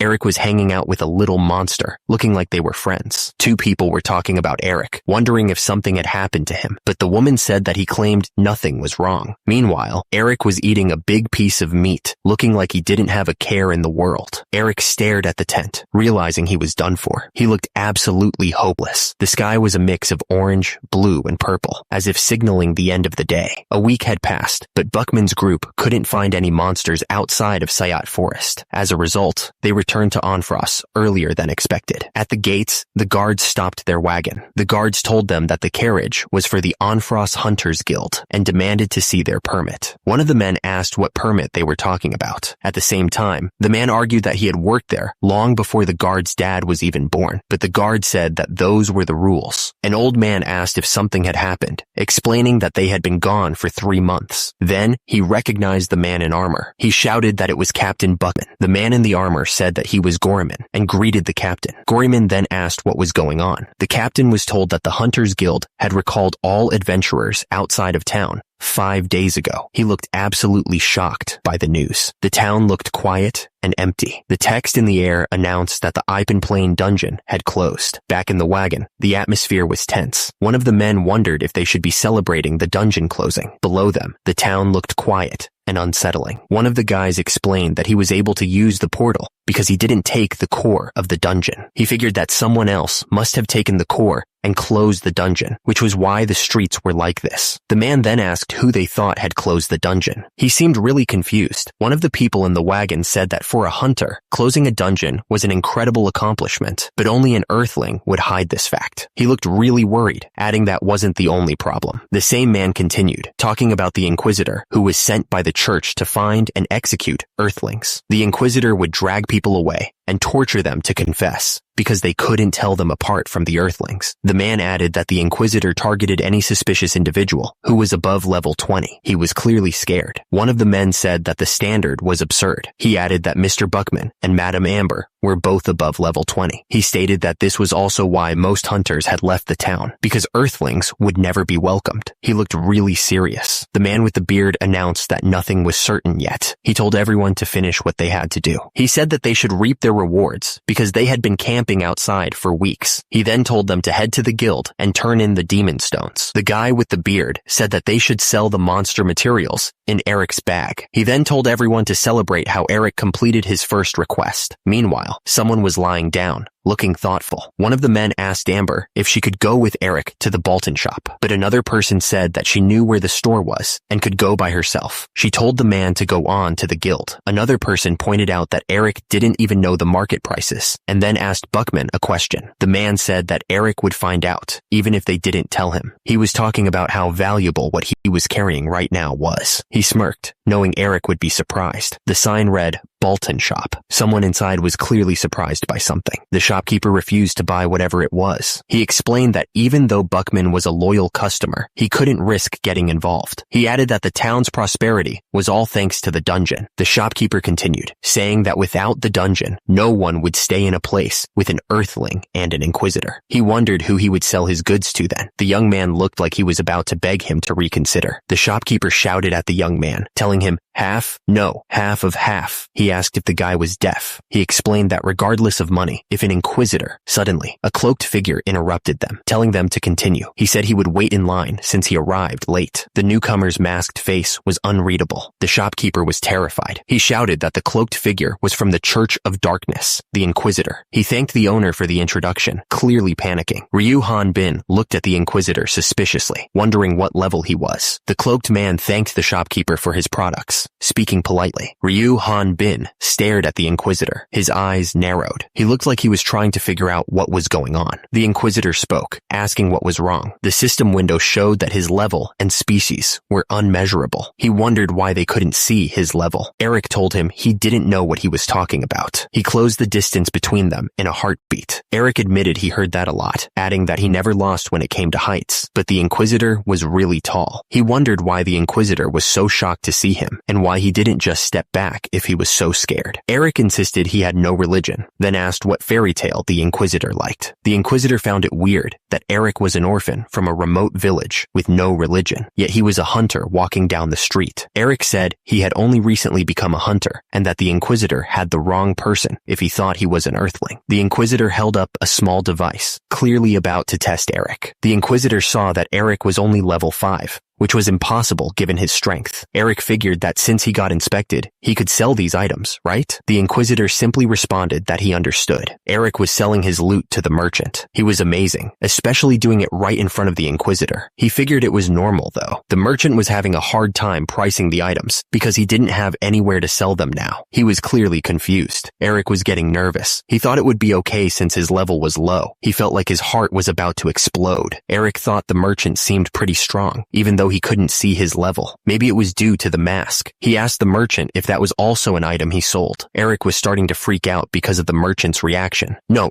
this item, he stammered, and at the same time the merchant was crying as he stared at the item. Suddenly, Eric bolted, trying to get away from the merchant as quickly as possible. He didn't want to deal with whatever was about to happen. But right then, the Inquisitor knelt down, picking up the artifact. The sudden movement made Eric freeze in place. The Inquisitor held the artifact in his hand, examining it closely.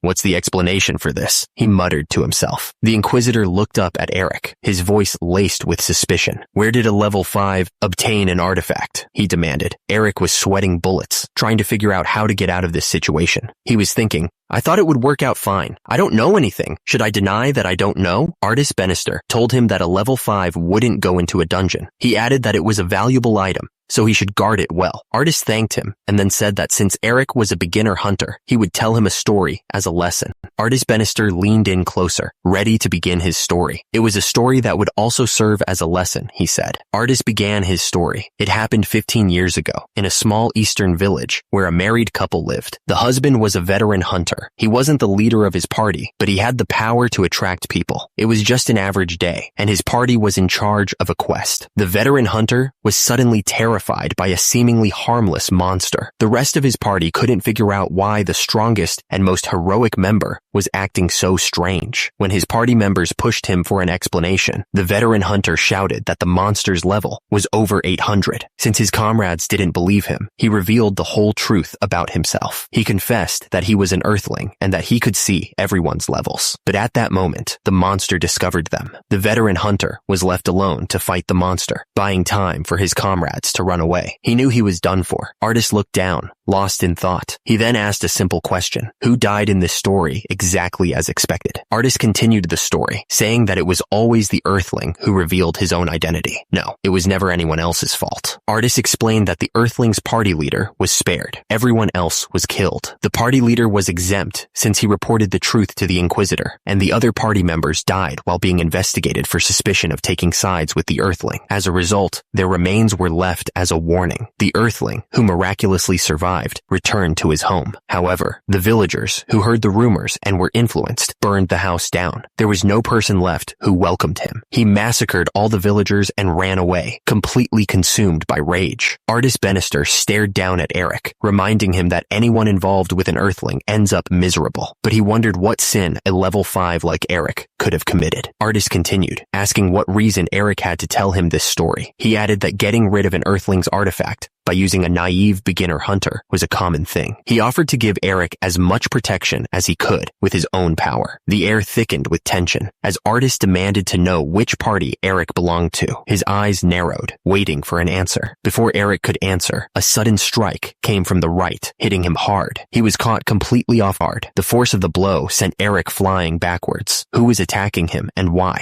Just as Eric was about to speak, a hand slammed down on his head. "Excuse me," the attacker said, his voice dripping with sarcasm. Artist immediately intervened, his expression serious. He told the attacker that the priest seemed to have misunderstood something, adding that what he did was dangerous. Artist turned his fury on the attacker, his face contorted with rage. He screamed that the guy was a worthless, useless buffoon, asking if he couldn't even take care of a simple chore. Artist then blamed himself for leaving the artifact in the attacker's hands. He was starting to think that this was all his fault. Artist snapped, telling the attacker that was enough. He called him a muscle-brained vermin, ordering him to shut his mouth and stay hunched over. But then he paused, asking who he was. Artist Bannister gave a polite smile, trying to ease the tension. He said that he was sorry for the late introduction. Artist explained that he was the 37th head of the Bannister family. He added that they were the dragon hunter Bannister family. He had heard rumors that they had lost their place, but seeing the glowing dragon insignia, he figured it must have been a lie. Artist was still talking to Eric, explaining that he couldn't remove his mask while on unofficial business. Meanwhile, Ryu Han Bin looked confused by the whole situation, wondering if he was helping at all. Artist apologized for the situation, explaining that he had told the guy to bring an artifact to help with research, but things didn't go as planned. He said that he understood the story the other man was setting, and he needed to match it. He then apologized to his master. Artist said that he was still busy with the research. He told them to may the darkness protect them. He then thanked them and told Eric to never attempt to act anywhere else. Eric stared at Artist, pointing out how he hadn't asked any questions about what he saw in the forest. He wondered what would happen if he was a dangerous man, and if the fact that he had an artifact wasn't suspicious. He repeated his question, asking what if he was a dangerous man. Meanwhile, Artist watched him carefully, waiting for his next move. Artist said he just thought Eric was a suspicious person. He asked what part of him was suspicious. At the same time, Eric was wondering about the artifact and what its ability was. Eric described the artifact's abilities, saying it could create fireballs and electric attacks. Below, Artist stared at Eric with a serious expression. Suddenly, Eric apologized. Eric attacked, telling Artist to come quietly. Eric was thinking back to the first day he joined the Buckman party. He remembered fighting a tree ogre. The monster was only level 13. He thought, no. The next monster was a little panic, and it was level 15. He thought, no. He finally escaped from the rock mountain, but he was starting to get annoyed. He wondered if there were only monsters like these mud slimes around, since he was level 21 now. He was complaining that these monsters were trash and didn't give him much experience. He remembered that the magic hound was better than this garbage, since he could at least gain 1 experience point then. Rick was completely focused on leveling up, swinging his sword and yelling about his need for more power. At the same time, below him, Eric's feet were visible, standing still as he observed Rick's battle. Rick suddenly stopped, remembering his name and Eric's. Eric looked up, surprised to be called out. Buckman told Eric not to be too nervous about joining the party, offering him a special welcome meal for the newbie. But then he got annoyed and told someone to stop talking nonsense to the newbie. Another member of the party chimed in, telling Eric to think of going out to the field field as waging war. She said that Buckman might have accepted him, but she hadn't yet. Eric was told that the party didn't need a kid who was picky about side dishes, and he should know that. Someone wondered how long someone like him would last there. Meanwhile, Rick was eating something and thinking that it couldn't be worse than magic hound meat. Rick stared at the food, his mind racing. He wondered how long it had been since he'd eaten anything that wasn't magic hound. How long had it been since he'd even used a fork? He looked around at the others, a strange feeling washing over him. Rick realized he wasn't alone anymore. The party was grilling meat and laughing, enjoying the moment. At the same time, they were all trying to feed Eric, who looked overwhelmed by the attention. Eric smiled, the first genuine smile they'd seen. He said that it was really hot and asked if he could have another bowl. Eric told them that they didn't have to force him to eat it. He said that if he ate all of it, even if they cooked it to play a joke on him, he could still feel that he had escaped the rock mountain. The cloaked figure, holding the other person, spoke calmly Finn as they were fighting. He told the other to please follow him quietly. The cloaked figure paused, sensing the air around them. He realized this wind wasn't magic, or at least he couldn't feel any mana. He thought it was the wind of healing, and that the other guy was a pretty high-level spirit magician. The cloaked figure frowned, realizing the situation was getting complicated. He thought to himself that a high-level spirit magician wouldn't be an easy fight. The cloaked figure looked serious. He realized that if he fought for real, his true identity would be exposed. He then told the other guy not to worry so much. The cloaked figure explained that if he stayed inside, he'd be safe, even if he lost his arms and legs. But he wanted the other guy to walk and follow him on his own 2 feet. The cloaked figure realized that he was running out of options. He asked Ryuhan Bin if he was looking for a dungeon closer. It seemed like the cloaked figure had something in mind. The cloaked figure asked if he could find a dungeon closer. Would Ryuhan Bin promised not to hurt anyone else? He quickly added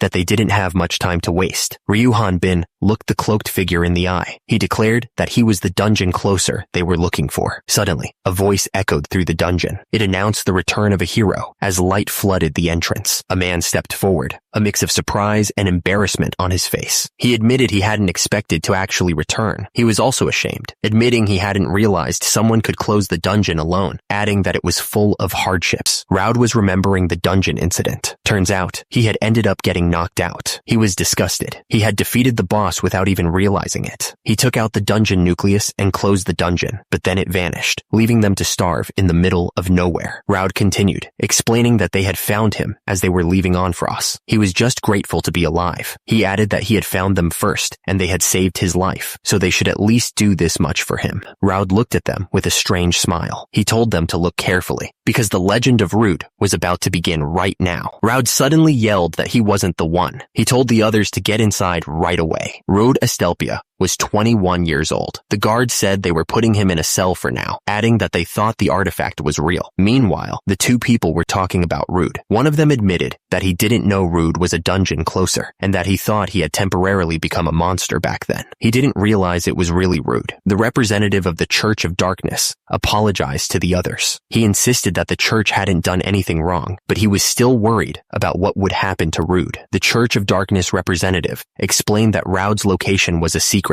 He added that Raud would be investigated and imprisoned soon, but if his story checked out, he'd be released. Eric seemed relieved, just hoping they'd lock him up. Eric was thankful that things had worked out thanks to Rude. Then, he noticed something odd, a car powered by demon stones. He commented that it was pretty rare to see one in the countryside. Eric realized that he had stopped them from selling their stuff. He turned to Eric and asked him to come over for a second. Turns out, Eric didn't have any cash on him, so he asked if he could give Eric a promissory note instead. He figured it would be too complicated for the countryside boy, so he'd have the real recipient sign it. But he hesitated, remembering his mom warning him not to sign anything carelessly. The church member insisted that he wasn't trying to get Eric to join any church, adding that the Church of Light might do that though. He admitted that it was too much money for him to refuse, and then asked Eric to sign the note right there. Eric took the pen and signed the promissory note. He hoped he wouldn't regret this later. With the deal done, the church member placed his hand on Eric's shoulder. As a result, he gave him a blessing, hoping that darkness would protect him. Thank goodness, it ended without anyone getting hurt. But then, Artis called out to Eric from behind. Artis looked at Eric with a serious expression. The voice echoed through the mostly empty hall. He was asking if there was anything he could do, now that he was here. The place was the Onfrost Hunter Guild. Eric looked down, his face showing regret. He told the person that he was sorry. The man told Eric that he shouldn't feel sorry for the guildmaster running away. He added that he didn't know that Buckman's party had disbanded so quickly, with everyone leaving in a hurry like crazy. Meanwhile, the same man asked Amber if she had been able to sell some demon stones. The woman at the table, Amber, told him that she had sold all of the demon stones. She revealed that all of those demon stones only earned 5 silver coins. She said that this was all the money the guild had. The two people at the table looked at each other, shocked by the news. They asked what she meant by that, clearly not understanding the situation. The woman looked absolutely furious. She was thinking that the guildmaster should be ground to dust and drunk. He ran away with all the money, and he didn't even call them because he knew they would notice if they came. The man offered beer, saying it was free, but the woman yelled back, asking how she could drink beer now. She reminded him that they had no money. If the guild went bankrupt, where would they get their commission, and from whom could they receive their money? The man asked Amber if she remembered years ago. He was talking about when he was going to protect a remote village where there were no dungeons or guilds, and insisted he was a lone hunter. He reminded her that he saved her hundreds of times back then. The man told Amber that it didn't matter if there was a guild or not. He had been with her since that day, and his heart hadn't changed at all. He then quickly added that she was like that, and that was why he was still single. He then corrected himself, saying that was not it, and repeated her name. Just then, Buckman arrived, saying that if he wasn't too late, he was with them. He also brought a lot of snacks. Buckman was happy to offer Eric some food, saying they could congratulate him with a fun party. Buckman continued, suggesting they should say more things after the celebratory party for Eric. He also mentioned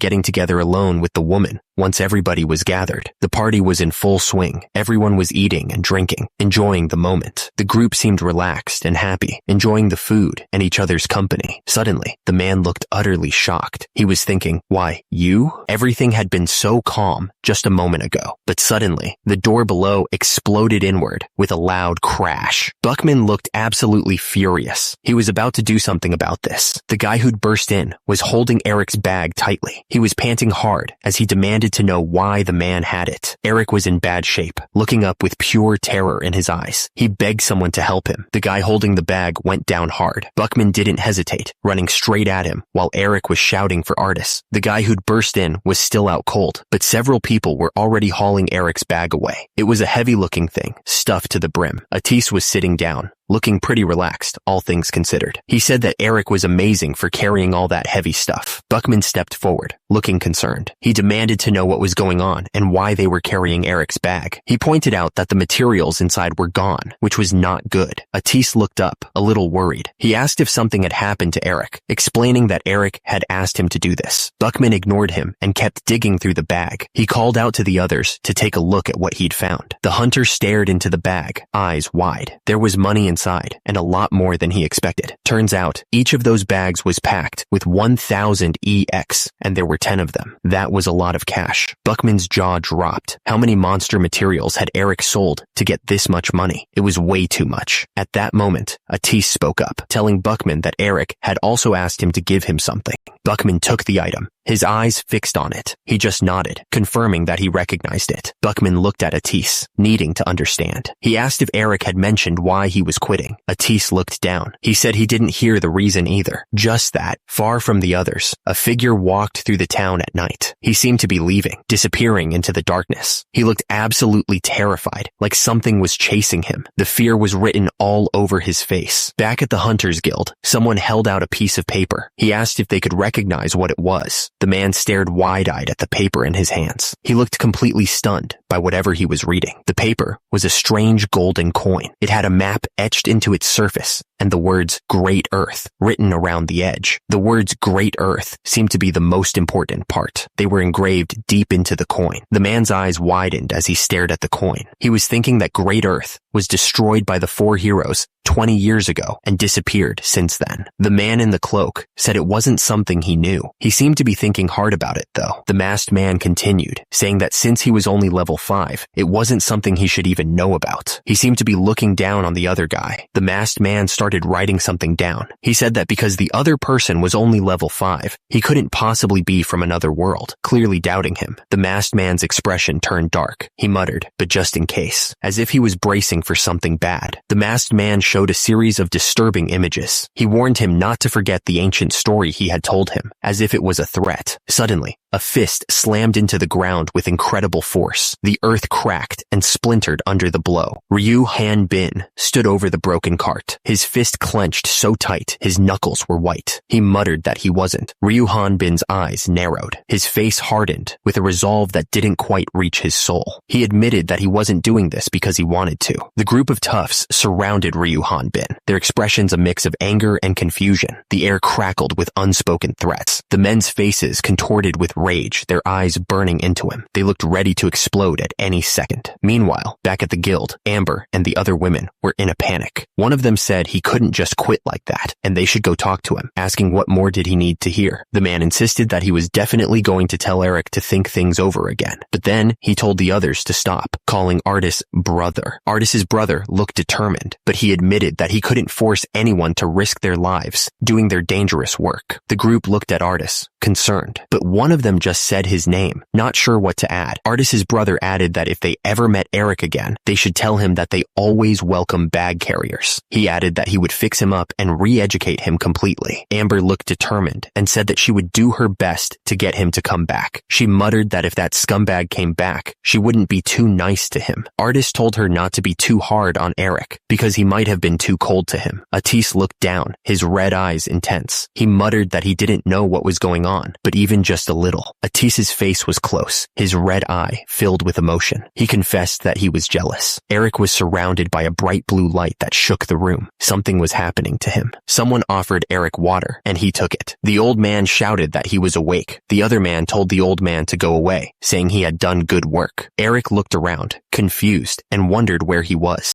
The muscle-bound guy pointed a thick finger, accusing the newcomer. He said he hadn't seen him around before, but since he had a sword, he must be a hunter. The accuser added that he had heard the hunter hurt their kids' arms and legs. More people joined in, their faces twisted with anger. They shouted that the hunter had destroyed their stuff too. They demanded to know how he dared sleep in their territory after doing that, calling him a bastard. The hunter apologized for their stuff, but explained that they had twisted their own arms and legs while attacking him. He added that he had no place to sleep and had just entered an abandoned house. The muscle-bound guy didn't buy it. His eyes narrowed. He questioned how a human body could be as strong as a brick. He accused the hunter of using some kind of magic, calling him a bastard again. The hunter denied using magic at all. He challenged them to try hitting him if they didn't believe him. He taunted them, asking if they were just a coward who couldn't do what the guy behind them said. The muscle-bound guy shouted that it wasn't right and that he hadn't said any of that. Ryu Han Bin looked up at the mob, saying it was a lie. Ryu Han Bin didn't even hesitate. He threw a punch with so much force that the air around his fist seemed to crackle. The muscle-bound guy was clutching his hand, looking completely shocked. Ryu Han Bin saw the system flash a screen in front of him, showing that the guy was only level 11, a total weakling. Ryu Han Bin stared into the distance, his mind racing. He wondered what he should do now. The crowd was whispering, trying to figure out if he was a spirit magician or a magical swordsman. Ryu Han Bin realized it would be easy to destroy the place and run away, but he wasn't sure if he should. Ryu Han Bin realized that drawing more attention to himself wouldn't be good. He tried to explain that he'd only caused a commotion because he thought there was a monster attack. An old man dismissed the threat, saying it was just a runaway dog. The younger man with him still looked worried, saying that this place was dangerous, but the old man brushed it off. Ryu Han Bin glared at the old man, asking why he was calling him a dog. He added that he hated dogs. Ryu Han Bin's eyes narrowed as he said that the dogs probably hated him too. He asked if the old man wanted to know why. The old man smirked, saying that Ryu Han Bin was trying to look fierce. He wondered if he was from Rock Mountain. The old man argued that they couldn't just let Ryu Han Bin go. He demanded to know why they were letting him go when they had no idea what he was capable of. Ryu Han Bin stepped forward and asked what they'd do if they didn't let him go. He added that if he'd wanted to, he could have turned everyone into mincemeat. Ryu Han Bin looked surprised, almost caught off guard. He asked how the old man knew about Rock Mountain. The old man chuckled, a sly grin spreading across his face. He suggested that if Ryu Han Bin was so curious, he should come work with him.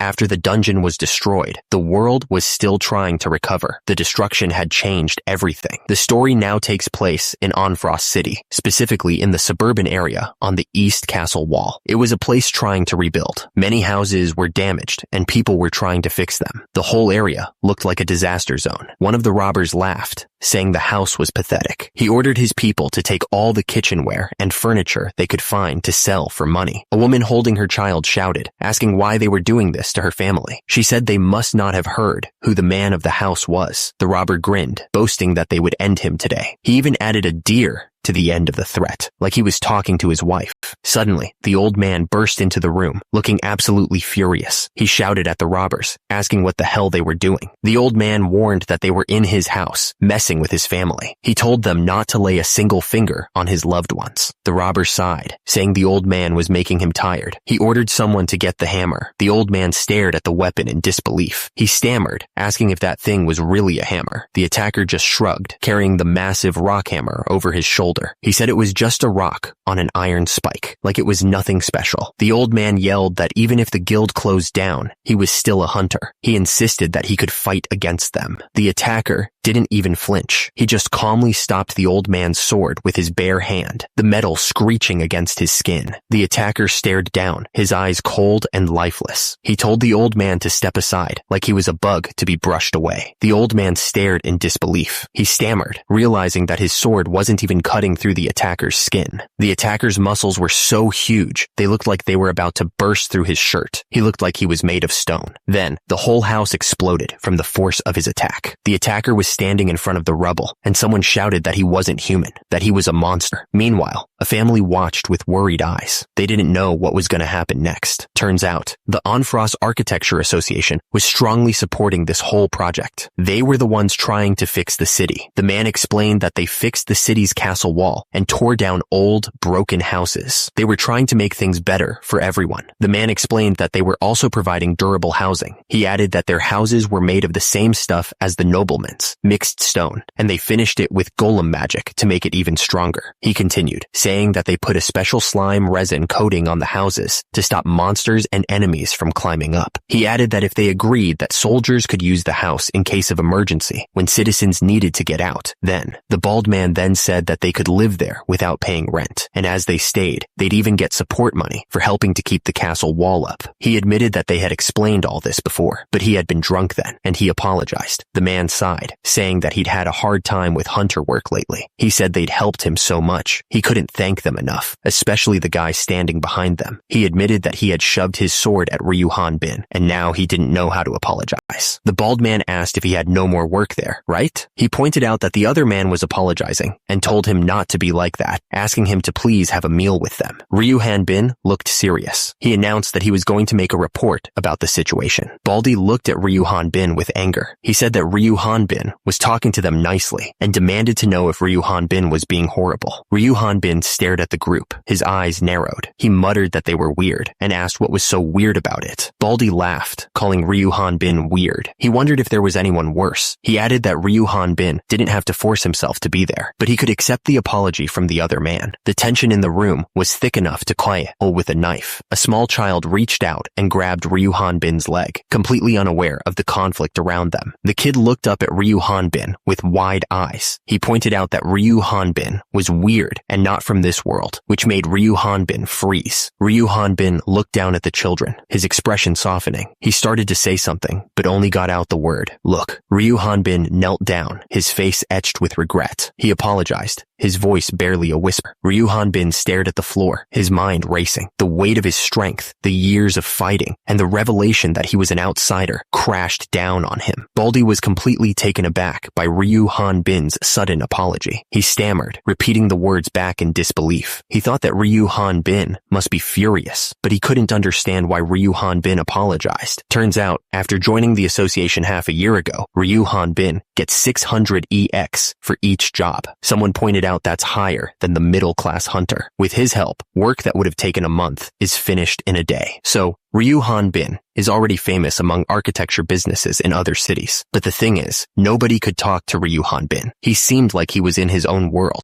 Suddenly, Ryu Han-bin burst into the room. The old man looked up, surprised. He demanded to know where Ryu Han-bin's manners were, and that this wasn't his room. Ryu Han-bin pointed at something, his face angry. The old man said that there was no such building design there. Nobody here must have seen a building like that. Ryu Han-bin looked absolutely furious. He shouted that he'd been sent there after paying a lot of money, but he wasn't doing anything. He complained that he never talked, and everyone thought he was mute. Ryu Han-bin slammed his hand on the table, making the old man jump. He demanded to know if he was kidding him, or if he was playing with him. Ryu Han-bin towered over the old man, his voice rising. He pointed out that he had done what the old man wanted for 5 months after he talked about Rock Mountain. Ryu Han-bin's anger reached a boiling point. He shouted, demanding to know what more the old man wanted from him. Papers flew everywhere as he gestured wildly. Ryu Han-bin collapsed to the floor, his anger suddenly gone, replaced by despair. He asked quietly what he was supposed to do. The old man looked at Ryu Han-bin with a deep frown. He told him that he sucked. The old man continued, saying that years ago, everyone lived like humans, including them. Ryu Han-bin looked at the old man, a strange glint in his eyes. He said that people from another world were involved, and he thought the old man knew about it. Ryu Han-bin pressed on, recalling how the old man couldn't sleep comfortably and ate food while hiding. He asked if the old man knew why he didn't talk. Ryu Han-bin admitted that he was from another world, but that wasn't the whole story. The old man stared at his own reflection, a sad look on his face. He told Ryu Han-bin that it was because he didn't live like other people. The old man continued, explaining that to people from another world, they only saw hunters. He recalled how, years ago, when the first person from the outside came, there were a lot more people in jobs that had nothing to do with hunting. Meanwhile, Ryu Han-bin listened intently, his expression unreadable. The old man said that if he didn't fight and lived quietly, nobody would think he was weird. The old man looked up at Ryu Han-bin, his voice filled with a strange emotion. He pleaded that if he wanted to live like a human. The old man warned Ryu Han-bin not to get associated with hunters after this job. He added that this was a hunter job request. A gloved hand knocked firmly on the wooden door, the sound echoing in the room. The person on the other side declared that they had no reason to accept whatever was being offered. Ryu Han-bin stood tall, holding some papers, while the old man sat behind his desk. The old man stated that such work didn't help him at the moment. The old man leaned forward, his expression intense. He admitted that someone had told him that Ryu Han-bin would take the job no matter what he said. Ryu Han-bin turned his head slightly, looking into the room. He told the person on the other side to come in. Ryu Han-bin's face was set with a serious expression. His eyes narrowed slightly. He waited, his expression unreadable.